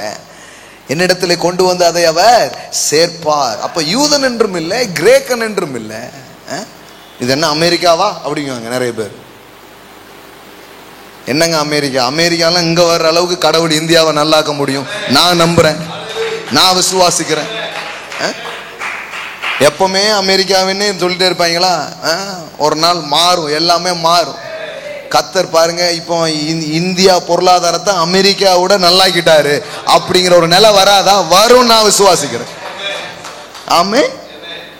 கடவுள் பாருங்க, ஒரு தனி நபரின் பொருளாதாரத்தை மட்டும் இல்ல, ஒரு நாட்டுடைய பொருளாதாரத்தை மாற்றக்கூடிய தேவனாக அவர் இருக்கிறார். ஆமென். அப்படிதான் சொல்றாரு. என்னை தொழுது கொண்டு நீ என்கிட்ட வந்தான்னா உன் தேசத்துக்கே சேமங்கிறார். அப்படிதானே சொல்றாரு. நாடே எப்படி ஆயிடும்? சேமம் ஆயிடுங்கிறார். சமாரியாவினுடைய பஞ்சத்தை ஒரே நாள்ல மாத்திட்டார். 24 ஹவர்ல ஒரு தேசத்தினுடைய எக்கனாமியை மாத்துற கடவுள் உங்க எக்கனாமியை மாற்ற முடியாது. உங்க பொருளாதார உலகத்திலேயே அவர் காரியங்களை செய்ய முடியாது. செய்ய வல்லவர். ஆமென். அங்கு தான் வல்லமையை அவர் பயன்படுத்துறத விரயமா நினைப்பார் நீங்க நினைக்கிறீங்களா? கிடையவே கிடையாது, கிடையவே கிடையாது. கல்வாரி சிலுவையில எல்லாத்தையும் சுமந்தாருன்னு நம்ம படிக்கிறோமே. பாவத்தை சுமந்தாரு, ஆமாயா சுமந்தாருல அப்படிங்காங்க. ஆமே. நோயை சுமந்தாரா? எல்லா நோயும் சுமந்தாரா? சுமந்தாரு. அதே வசனம் சொல்லுது தரித்திரத்தையும் சுமந்தாரு. அதை பேசாம விட்டுட்டோம். சிலர் பாவத்திலே நின்ட்டாங்க. அதுவும் எல்லா பாவம் கிடையாதுன்ட்டாங்க. எல்லாம் எல்லா பாவத்தெல்லாம் இல்லை பிரதர் அப்படின்ட்டாங்க. இல்லைங்க, இல்லை, அதுலேயே ஸ்டக்கான சீடி மாதிரி நின்றுட்டு இருக்கு. மன்னிச்சாரா மன்னிக்கலையா, போவானா மாட்டானா? ஐயா மன்னிச்சாரு, அக்கிரமங்களை எல்லாம் மன்னித்துன்னு இருக்க, எல்லாத்தையும் மன்னிச்சிருக்கிறார். ஆமென். நோய்களை எல்லாம். ஆனா அதோட நிக்கலையே, என் வாய நன்மையால நிரப்பி, ஆமென், கழுக்கு சமானமாக என் வயது வாழ வயது போல அவர் மாற்றுகிறார். எந்த அளவுக்கு ஆரோக்கியத்தில் நீங்க போக முடியும்னா, இளமை திரும்புமா? நம்புறீங்களா நீங்க? இளமை திரும்பும். உங்க சரீரம் புதுசா மாற முடியுங்க. நம்ம அந்த மெடிடேஷனுக்குள்ளலாம் போறதே கிடையாது. அவ்வளோ தியானம், அவ்வளோ தூரம்லாம் போறது கடவுள் வச்சிருக்குது ரொம்ப. நம்ம அது என்னங்க அப்படின்னே இப்படின்னா அப்படி ஆயிடுது. அதனாலதான் அசதி ஆயிராமல் வாக்குத்தத்தமான ஆசீர்வாதங்களை நீங்க சுதந்திரித்துக் கொள்கிறவர்களை பின்பற்றுங்கன்னு போட்டுருக்குது பாருங்க. சிலர்லாம் பார்த்தா இப்பவுமே அப்படிதான் தெரியுது. ஜோசப் பிரின்ஸ் காமிக்கிறாங்க பாருங்க, 55 வயசு ஆள் மாதிரியே தெரியல. 50 வயசுலலாம் குழந்தை பெற்றுக்கிறாங்க.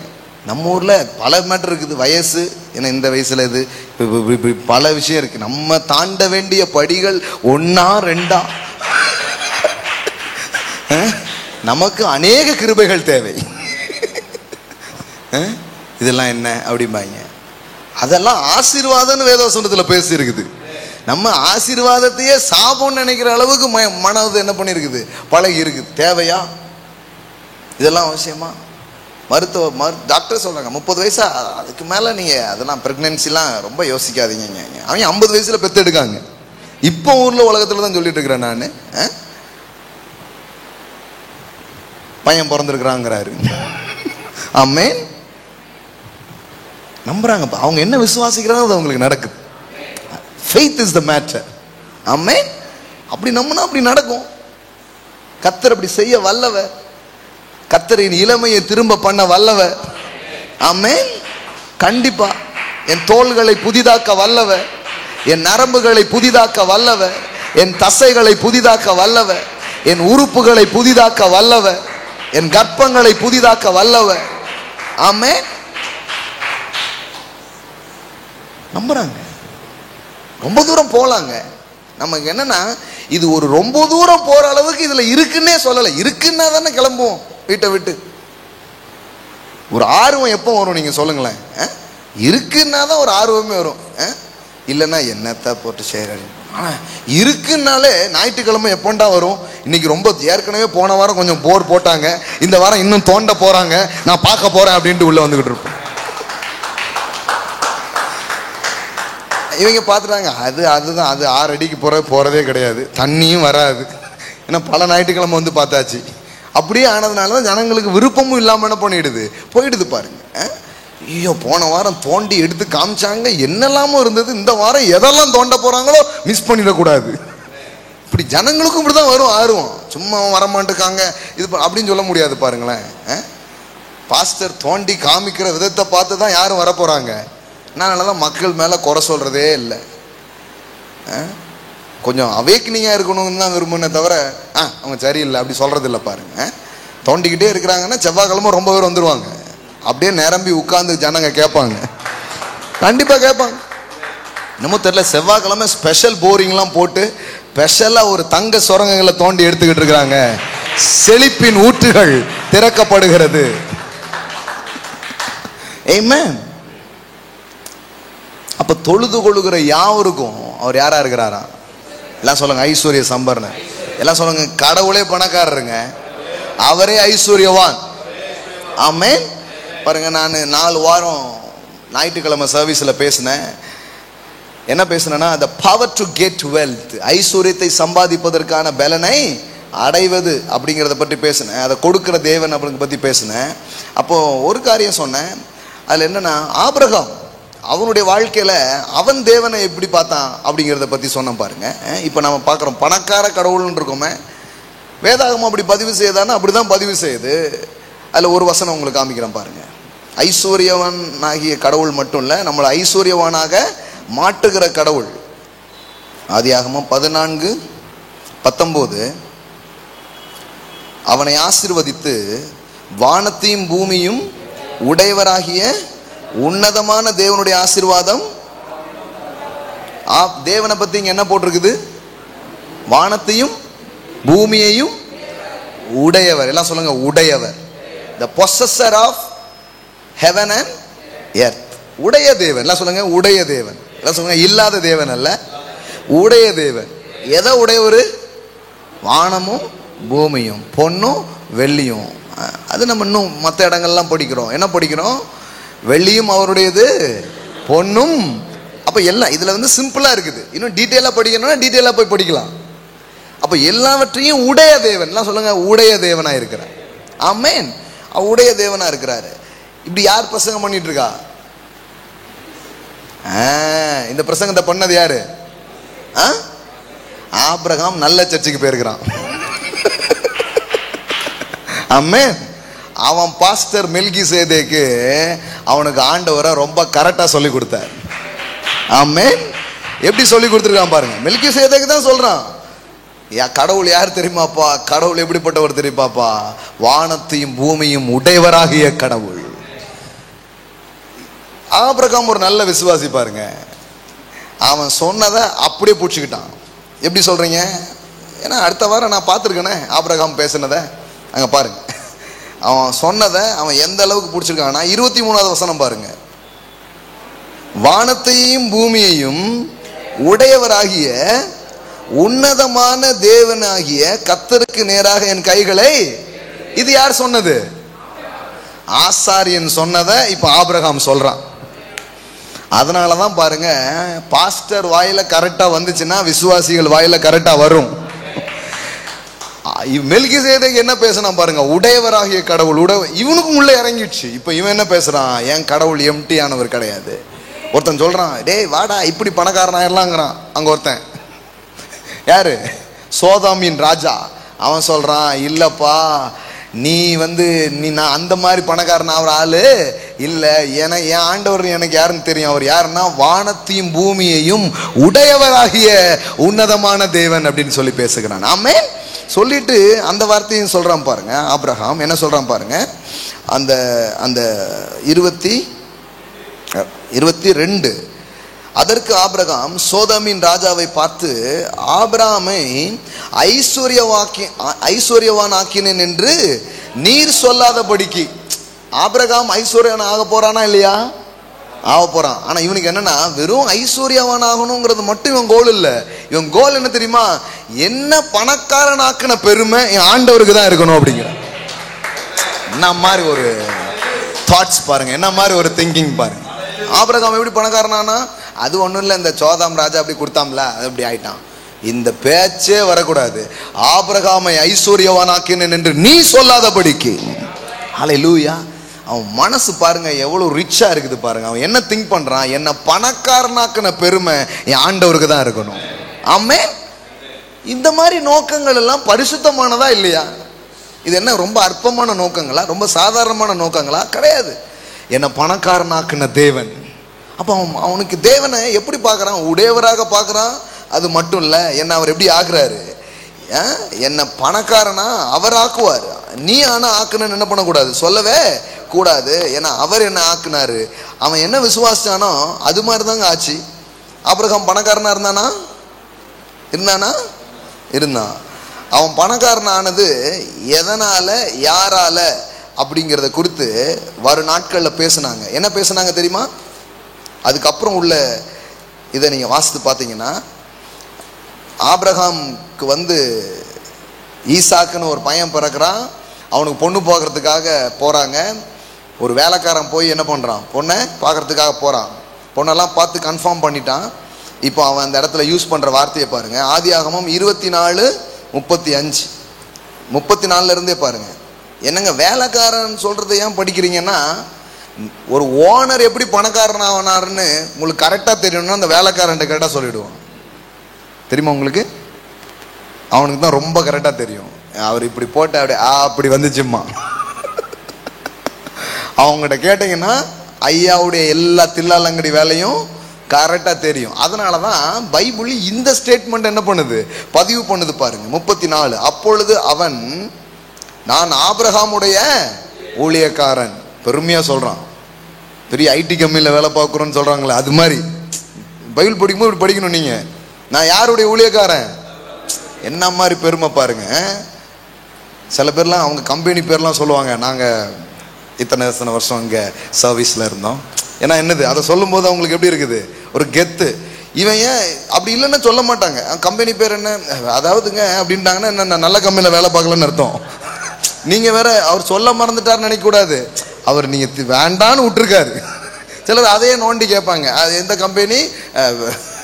அவர் கம்பெனியை பத்தி சொல்லதா இருந்தா நீங்க கேட்காமலே முதல்ல சொல்லியிருப்பாரு.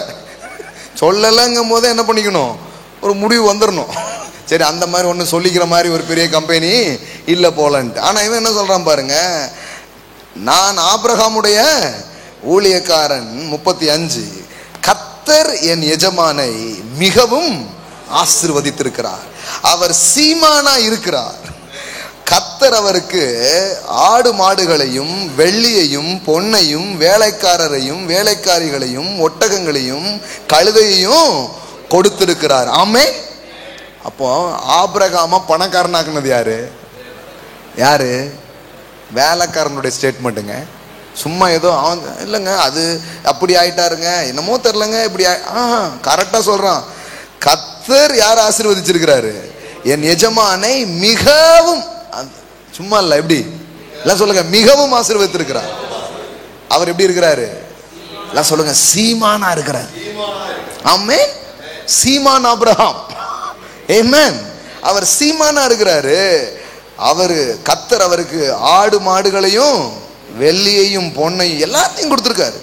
எல்லாத்தையும் கொடுத்த கடத்த அவருக்கு முதிர் வயதா இருக்கும் போது ஒரு குமாரனை என்ன பண்ணாராம், கொடுத்தாராம். ஆமென். கடவுள் எல்லாத்தையும் கொடுப்பாருங்க.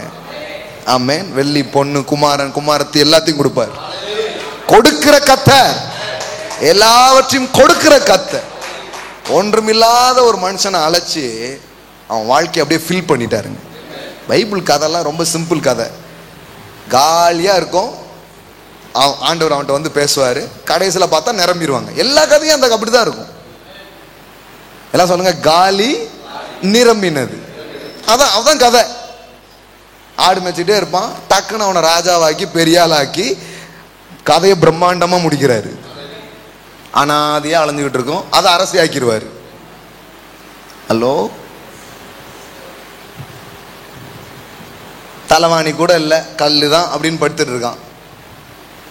ஒரு கம்பை தூக்கிட்டு போறான். எதுக்கு? ஏதாவது வழியில கிளியில வந்துட்டா என்ன பண்ண, பாதுகாப்புக்கு. கோலும் கையுமா போறான். ரிட்டர்ன் வரும்பொழுது அப்படியே நிறைச்சி அவனை கொண்டு வராரு. ஆமென். எல்லா கதையும் இப்படி இருக்க, கிறிஸ்தவர்களின் கதையேன்னு இப்படி இருக்கிறது. அப்ப நீங்க பைபிள் படிச்சீங்களா, எது படிச்சீங்க? இல்ல பைபிள்ல இருந்து பிரசங்கம் பண்ணது கேட்டீங்களா, எது கேட்டீங்கன்னு ஒரு கேள்வி வருதா வரலையா? உடனே ஒன்று விடுவாங்க பாருங்க, அது பழைய ஏற்பாடு. புதிய ஏற்பாட்டில் மட்டும் ஒன்றும் இல்லாமல் இருந்தாங்க என்ன போட்டிருக்குது? புதிய ஏற்பாட்டில் மாம்சத்தில் வந்த இயேசு தரித்திரா இருந்தாருங்களா?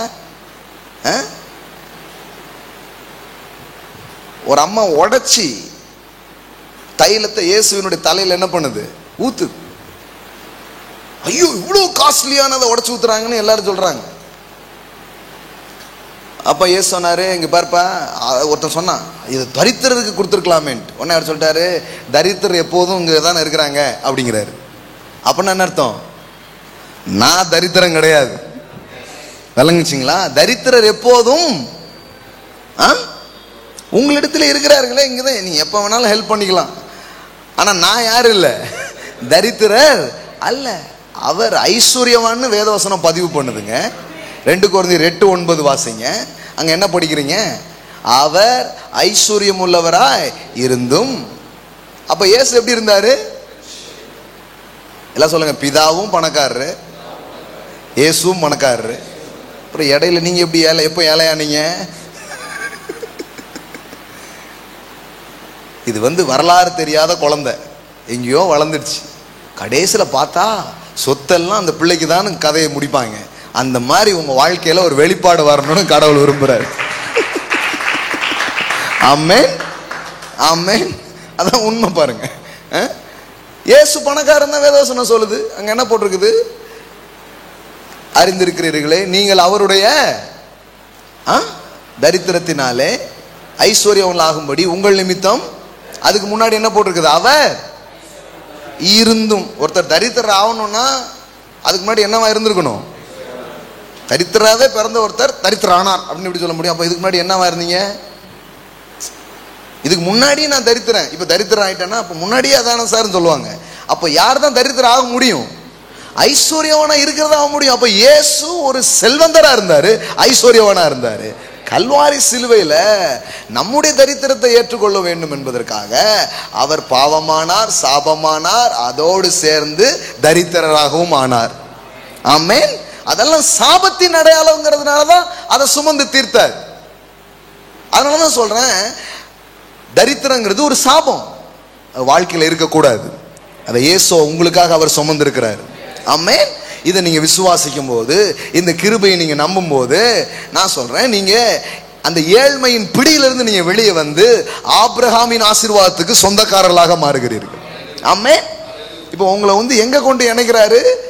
சீமான் ஒரு கதை படிச்சியப்பா, இப்போ என்னை விசுவாசிக்கிற எல்லாரையுமே நான் சீமானா மாத்த விரும்புறேன். இப்போ உங்களை பார்த்து கொஞ்சம் பேர் சொல்லணும், கர்த்தர் என் எஜமானை ஆசீர்வதித்திருக்கிறார். ஆமென். என் ஓனரை யார் ஆசீர்வதிச்சிருக்கா? இவர் ஆட்டையை போட்டு பெரிய ஆள் ஆகல, இவர் ஆசீர்வாதத்தினால பெரிய ஆளாக இருக்கிறாரு. கர்த்தர் இவரை ஆசீர்வதித்திருக்கிறார். ஆமென். அப்படி சொல்லப்படணும் தான் அந்த இது கொண்டு வந்து என்ன பண்றாங்க, இணைக்கிறாங்க பாருங்க. அப்ப கவனிங்க, இயேசு ஒரு ஐஸ்வர்யவான் எல்லாம் சொல்லுங்க, அவர் செல்வந்தர். ஆவியானவரே நிறைவின் ஆவியானவர் தான். ஆமென். இறங்கினார்னா நிரப்பிடுவார். அவரே நிறைவு தான். நதி, ஆறு அப்படிலாம் அவரை பத்தி என்ன பண்றோம், படிக்கிறோம். அப்போ திரியேக கடவுளே வளமானவராக இருக்கிறார். நம்ம அவ்விதமாக கடவுளை பார்ப்போம்னா நம்ம மனதுல சிந்தையில் இருக்கிற தரித்திரம்லாம் பிடுங்கி வெளியில எரியப்படும். ஆமென். என் தேவன் பணக்காரர் மட்டும் இல்ல, அவர் பணக்காரனா ஆக்குறாரு, அவரை நம்புறவங்களை ஆக்குறாரு. ஆமென். இன்னும் தொடர்ந்து படிக்க போறோம், பணக்காரராவது எப்படி அப்படின்ட்டு. ஆமென். இன்னைக்கு கொஞ்சம் அப்படி பார்த்துருக்குறோம், சில எதிரான சிந்தனைகள் எல்லாம் கலட்டி போடுறதுக்கானதை பார்த்துருக்குறோம். ஆனால் ஒன்று ஆழமாக நீங்கள் எடுத்துகிட்டு போங்க, கடவுள் வந்து உங்களை செல்வந்தன் ஆக்குகிற கடவுள். இந்த வருஷம் நீங்கள் செழிக்கிற வருஷம், இந்த வருஷம் ஐஸ்வர்யம் அடைகிற வருஷம். ஆமென். ஏன்னா அந்த வருஷம், அந்த வருஷத்துக்கு என்ன பேர் வச்சிருக்கிறோம்? என்ன ஆண்டுங்க? அரசாளுகிற. அப்படின்னா என்ன அர்த்தம் தெரியுமா? அரசாள்றதுன்னா அதுல ஒரு முக்கியமான இது இருக்கு. நீதிமொழிகள் 22:7 படிக்கிறோம், ஐஸ்வர்யவான் தரித்திரனை என்ன பண்றான்? ஆளுகிறான். அப்ப நீங்க ஆளணும்னா நீ யாரா இருக்கணும்? அப்ப இந்த வருஷம் ஆளுவீங்கன்னா என்ன அர்த்தம்? நீங்க ஐஸ்வர்யவானா இருப்பீங்கன்னு அர்த்தம். ஆமென். கடன் வாங்கினவன் கடன் கொடுத்தவனுக்கு அப்பனா என்ன? கடன் என்பது ஒரு அடிமைத்தனம். நீங்க அதுல இருப்பது தேவ சித்தம் அல்ல, அதை வெறுக்கணும். அங்க போட்டா இவ்வளவுக்கு கிடைக்காம இங்க போச்சா இவ்வளவுக்கு வருதாங்கன்னு இந்த பேச்சே அந்த மாதிரி பேசுற ஆட்களே பக்கத்துல விட்டுறாதீங்க. கடன் வாங்குறது எப்படி? குறைந்த வட்டிக்கு எல்லாம் உங்களை வழி நடத்துறதுக்கு பல துன்மார்க்களின் ஆலோசனை எல்லாம் விட்டுறணும். விட்டுட்டு இதை நம்புங்க. ஏன்னா வேதவசனம் சொல்லுது, ஐஸ்வர்யவான் தரித்திரனை ஆளுகிறான். ஆமென். நீங்க தேவன் உங்களை செழிக்க வைக்கிறாரு, நீங்க தரித்திரத்தை ஆளணும். எல்லாம் சொல்லுங்க, ஆள பிறந்தோம் அரசாளுவோம். இந்த ஆண்டு நீங்க ஆண்டு கொள்வீங்கன்னா பல காரியம் இருக்கு. அதுல ஒண்ணு என்னன்னா, தரித்திரத்தை நீங்கள் ஆள வேண்டும். ஆமென். இந்த செவ்வாய்க்கிழமை வந்து இந்த போதனை கேட்கிற நீங்கள் இந்த வருடம் அதை உங்க வாழ்க்கையில நீங்க பார்க்கணும். ஆமென். அதுதான் கடவுளுடைய சித்தம், அதுதான் எங்களுடைய விருப்பமும் கூட. அந்த ஆசையோட தான் பிரசங்கம் பண்றவங்க. சும்மா ஏதோ ஒரு கூட்டம் நடத்திடணும், சபைக்கு சும்மா ஃப்ரீயா தானே இருக்கு, ஒரு கூட்டம் வைப்போம் அப்படிலாம் வைக்கல. எத்தனை பேர் எழும்ப போறாங்க, எத்தனை பேர் எழும்பணும் அப்படிங்கிற ஆசையில வைக்கிறோம். கடவுள் இந்த ஆசையை அறிஞ்சிருக்கிறாருங்க, அவர் அதை உறுதிப்படுத்தி காட்டுவார். ஆமென். கண்டிப்பா உறுதிப்படுத்தி காட்டுவார். எழுந்து நிற்போம். ஹல்லேலூயா. செழிப்பதற்கான விசுவாசம் உங்களுக்கு உண்டாகுதா? அதை பாருங்க. வாழ்க்கையில இன்னும் வளமாக வருவதற்கான நம்பிக்கை உங்களுக்கு பெருகுதா? அதை பாருங்க. ஏன்னா அதுதான் முதல் படி. உங்களுக்குள்ள அந்த ஃபெய்த் உள்ள உருவாகுதுன்னா, அந்த ஃபெய்த்தை உங்க அறிக்கை மூலமா, அதை சிந்திப்பதின் மூலமா, அதை செயல்படுத்துறது மூலமா, ஒரு முயற்சி எடுக்கிறது மூலமா நீங்க என்ன பண்ணணும்? வெளிப்படுத்த வேண்டியது அவசியமாக இருக்கிறது. ஆமென். Praise God. செழிப்பை பத்தி பேசுற எல்லாருமே விதைப்பை பத்தி என்ன பண்றாங்க, பேசுறாங்க. நான் உங்களுக்காக இன்னைக்கு இதை ஆரம்பிக்கும் போது ஒரு ஜெபம் பண்ணி ஆரம்பிச்சோம். வெண்கல கதவு உடையட்டும், இருப்பு தாழ்பாள்கள் முறியட்டும், ஏசேக்கு சித்தனாலாம் போய் ரெகபோத்து உண்டாகட்டும் அப்படின்ட்டு. ஆமென். அந்த சிந்தனையோட தான் ஆரம்பிச்சோம் இந்த மீட்டிங்ஸை. வேதவசனம் சொல்லுது, ஈசாக்கு விதை விதைத்தான், அந்த வருஷத்தில் அவன் 100 மடங்கு பலன் அடைந்தான். ஆமென். இந்த வருஷத்தின் முதல் வாரத்துல நீங்க வந்து நிக்கிறீங்க. இதான் முதல் கூட்டம், இந்த கூட்டம் இல்லையா? நான் உங்களுக்கு ஒரு தீர்க்க தரிசன வார்த்தையை சொல்லட்டும். இந்த வருஷத்தில் 100 மடங்கு நீங்கள் பலன் அடைகிற வருடங்களாய் உங்களுக்கு இருக்கட்டும். ஆமென். 100-fold. எல்லாம் சொல்லுங்க, 100 மடங்கு. ஆபிரகாமின் ஆசீர்வாதங்கள் இயேசுவின் மூலமாக உங்களுக்கும் எனக்கும் இன்னைக்கு சொந்தமா இருக்கிறது. வேதவசனம் சொல்லுது, கர்த்தர் ஆபிரகாமுக்கு பின்பு அவன் குமாரன் என்ன பண்ணாராம், பிளஸ் பண்ணாரா. இன்னைக்கு நீங்க தான் ஆபிரகாமின் குமாரர், ஆபிரகாமின் குமாரத்தி. ஆமென். இனி நீங்க குனிஞ்சு இருக்க கூடாது, நீங்க நிமிரணும். அதுவும் பொருளாதாரத்துல நீங்க குனிஞ்சு இருக்க கூடாது, நீங்கள் நிமிருவதை தேவன் விரும்புகிறார். ஹல்லேலூயா. கர்த்தர் நல்லவர். ஹல்லேலூயா. தேங்க்யூ. ஒரு ஜெபம் பண்ண போறோம். ஹல்லேலூயா. அதுக்கு முன்னாடி உங்க கைகள்ல, ஆண்டவரே நான் விசுவாசிக்கிறேன், இந்த வருஷம் தரித்திரமே இல்லாத ஒரு செழிப்பான வருஷமா எனக்கு இருக்கும். இந்த வருஷம் நான் கை ஏந்துறதெல்லாம் என் வாழ்க்கையில முடிஞ்சு வாரி இறைக்கிற வருஷமா எனக்கு இருக்கும். கடனே இல்லாத வருஷமா அந்த வருஷம் எனக்கு இருக்கும். பொருளாதாரத்துல உங்க ஆசீர்வாதத்தை பெரும் அளவுல நான் ருசி பார்க்கிற வருஷமா எனக்கு இருக்கும். இதை நான் விசுவாசிக்கிறேன். என் விசுவாசத்தை வெளிப்படுத்தும்படி நான் விதைக்க விரும்புகிறேன் அப்படிங்கிறவங்க மட்டும் உங்கள் கைகளில் எடுத்துக்கொள்ளுங்க. அறிக்கை செய்து நீங்கள் கொடுக்க போகிறீங்க. ஆன்லைனில் பார்க்குறவங்க ஆன்லைனில் என்ன பண்ணலாம், ஷோ பண்ணலாம்.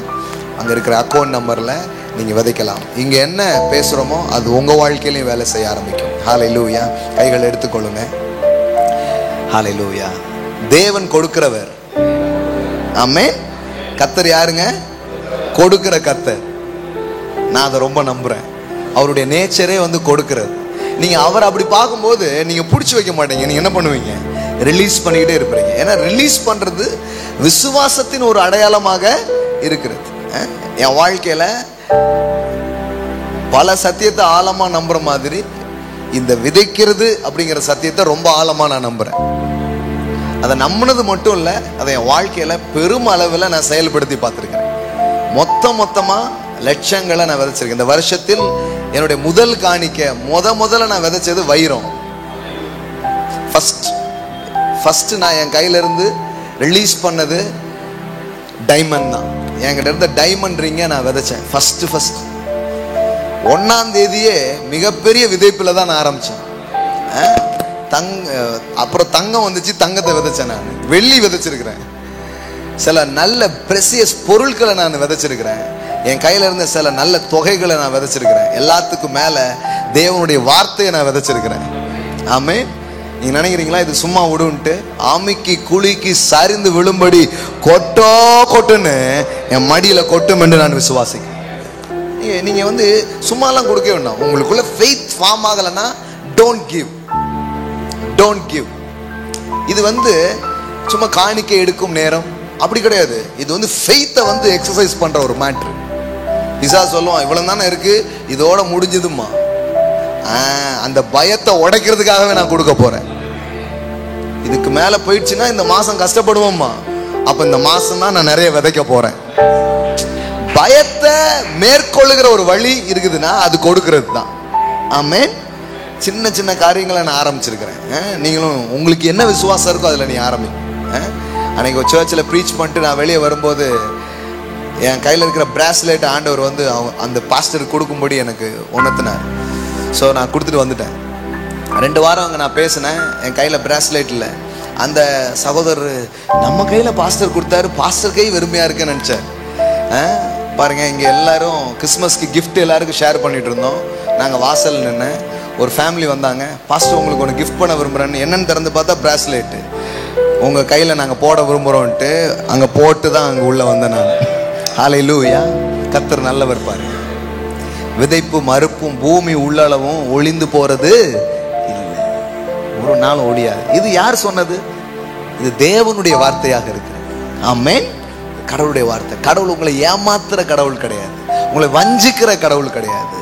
உங்களை ஆசீர்வதித்து உங்களை உயர்த்துகிற தேவனாக அவர் இருக்கிறார். ஆமென். எனக்கு ஆதங்கமா இருக்கும், ஐயோ இந்த வெளிப்பாடு கிடைச்சா எவ்வளவு நல்லா இருக்கும் அப்படின்ட்டு. ஆமென். இன்னைக்கு நான் சொல்றேன், என் களஞ்சியம் காலியா இருக்கிறதே இல்லை, என் அக்கௌண்ட் நிரம்பி தான் இருக்கு. எப்போ ஏன்னா ஒரு நாள் வாங்க பிரதர் இப்படி சொல்லிட்டே இருக்கிறீங்களா, நான் பார்க்க விரும்புறேன்னா வாங்க, என் களஞ்சியங்களை உங்களுக்கு சுற்றி காட்ட நான் விரும்புகிறேன். கடவுளுடைய அற்புத செயல் எப்படி நடக்குன்னு உங்களுக்கு காட்ட விரும்புறேன். அப்படியாவது உங்களுக்கு விசுவாசம் வந்தா எனக்கு சந்தோஷம் தான். ஆமென். சர்ச்சை அக்கௌண்ட் தான் காலியாகிறதே கிடையாது, நிரம்பிக்கிட்டே இருக்குது. ஆமா, மீட்டிங் நடத்தணும், 6.25 லட்சம் ரூபா எக்ஸ்பென்சிவ் தெரியுமா.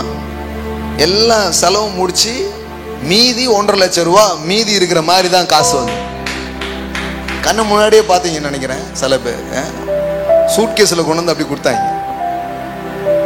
அப்படியே சூட்கேஸில் கொண்டு வந்து கொடுத்தாங்க. அப்போ இந்த திருநெல்வேலிக்குள்ள தான் காசு சுத்திக்கிட்டு இருக்குது.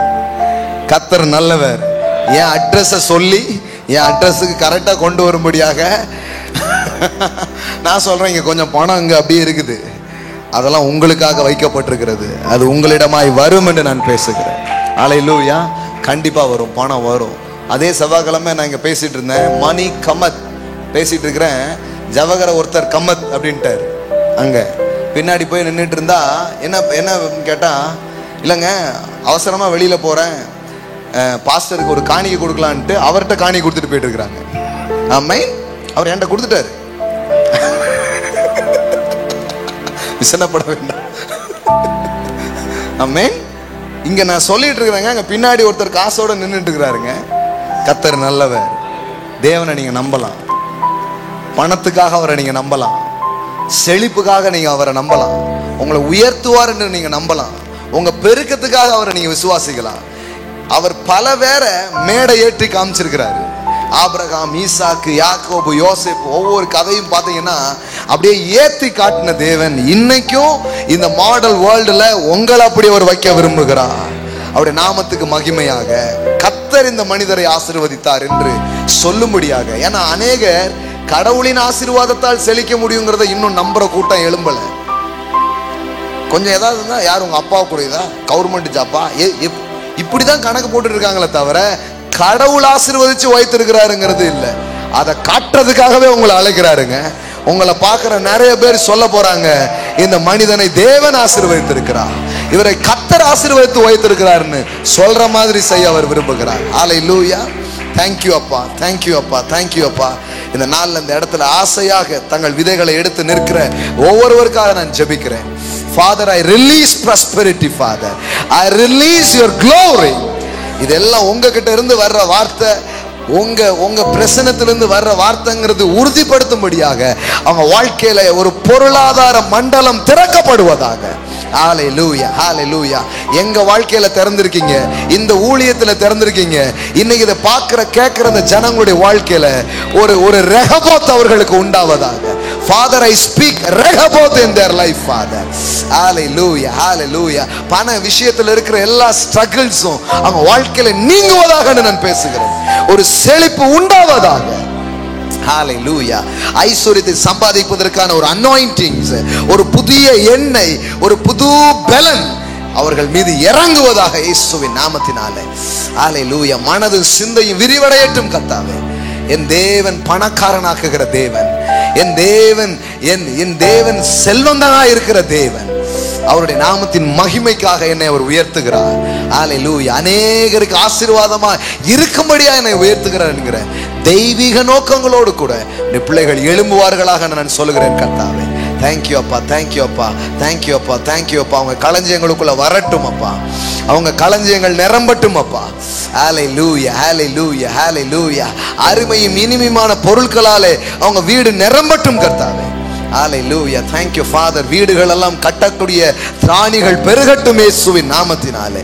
சொந்த வீடுகளை வாங்கும் திராணிகள் பெருகட்டும் இயேசுவின் நாமத்தினாலே. வியாபாரங்களை இன்னும் பெரிய அளவில் எடுத்து செய்வதற்கான விசுவாசமும் அனுகூலங்களும் திறக்கப்படுவதாக இயேசுவின் நாமத்தினாலே. ஹல்லேலூயா, ஹல்லேலூயா, ஹல்லேலூயா, ஹல்லேலூயா. வாரி இறைத்தான், ஏழைகளுக்கு கொடுத்தான், அவன் நீதி என்றைக்கும் நிற்கும் என்று எழுதியிருக்கிறபடி இறைக்கும் கரங்களாக அவர்கள் கரங்கள் மாறட்டும் ஆண்டவரே. தேங்க்யூ அப்பா, தேங்க்யூ அப்பா. இதெல்லாம் பேச்சு கிடையாது. தேவனுடைய ராஜ்யம் பலத்திலே நிரூபிக்கப்படுகிறது என்பதுக்கு அடையாளமா இங்க இருக்கிற ஒவ்வொருடைய வாழ்வும் செழிப்பதாக நான் பேசுகிறேன். எதை விதைக்கிறானோ அதை அறுப்பான் என்று எழுதியிருக்கிறது. அறுப்பார்களாக என்று சொல்லுகிறேன். பெருக விதைத்து பெருக அறுப்பார்களாக நான் சொல்லுகிறேன். இயேசுவின் நாமத்தினால் பிதாவே. Amen, amen, amen, amen. Praise God.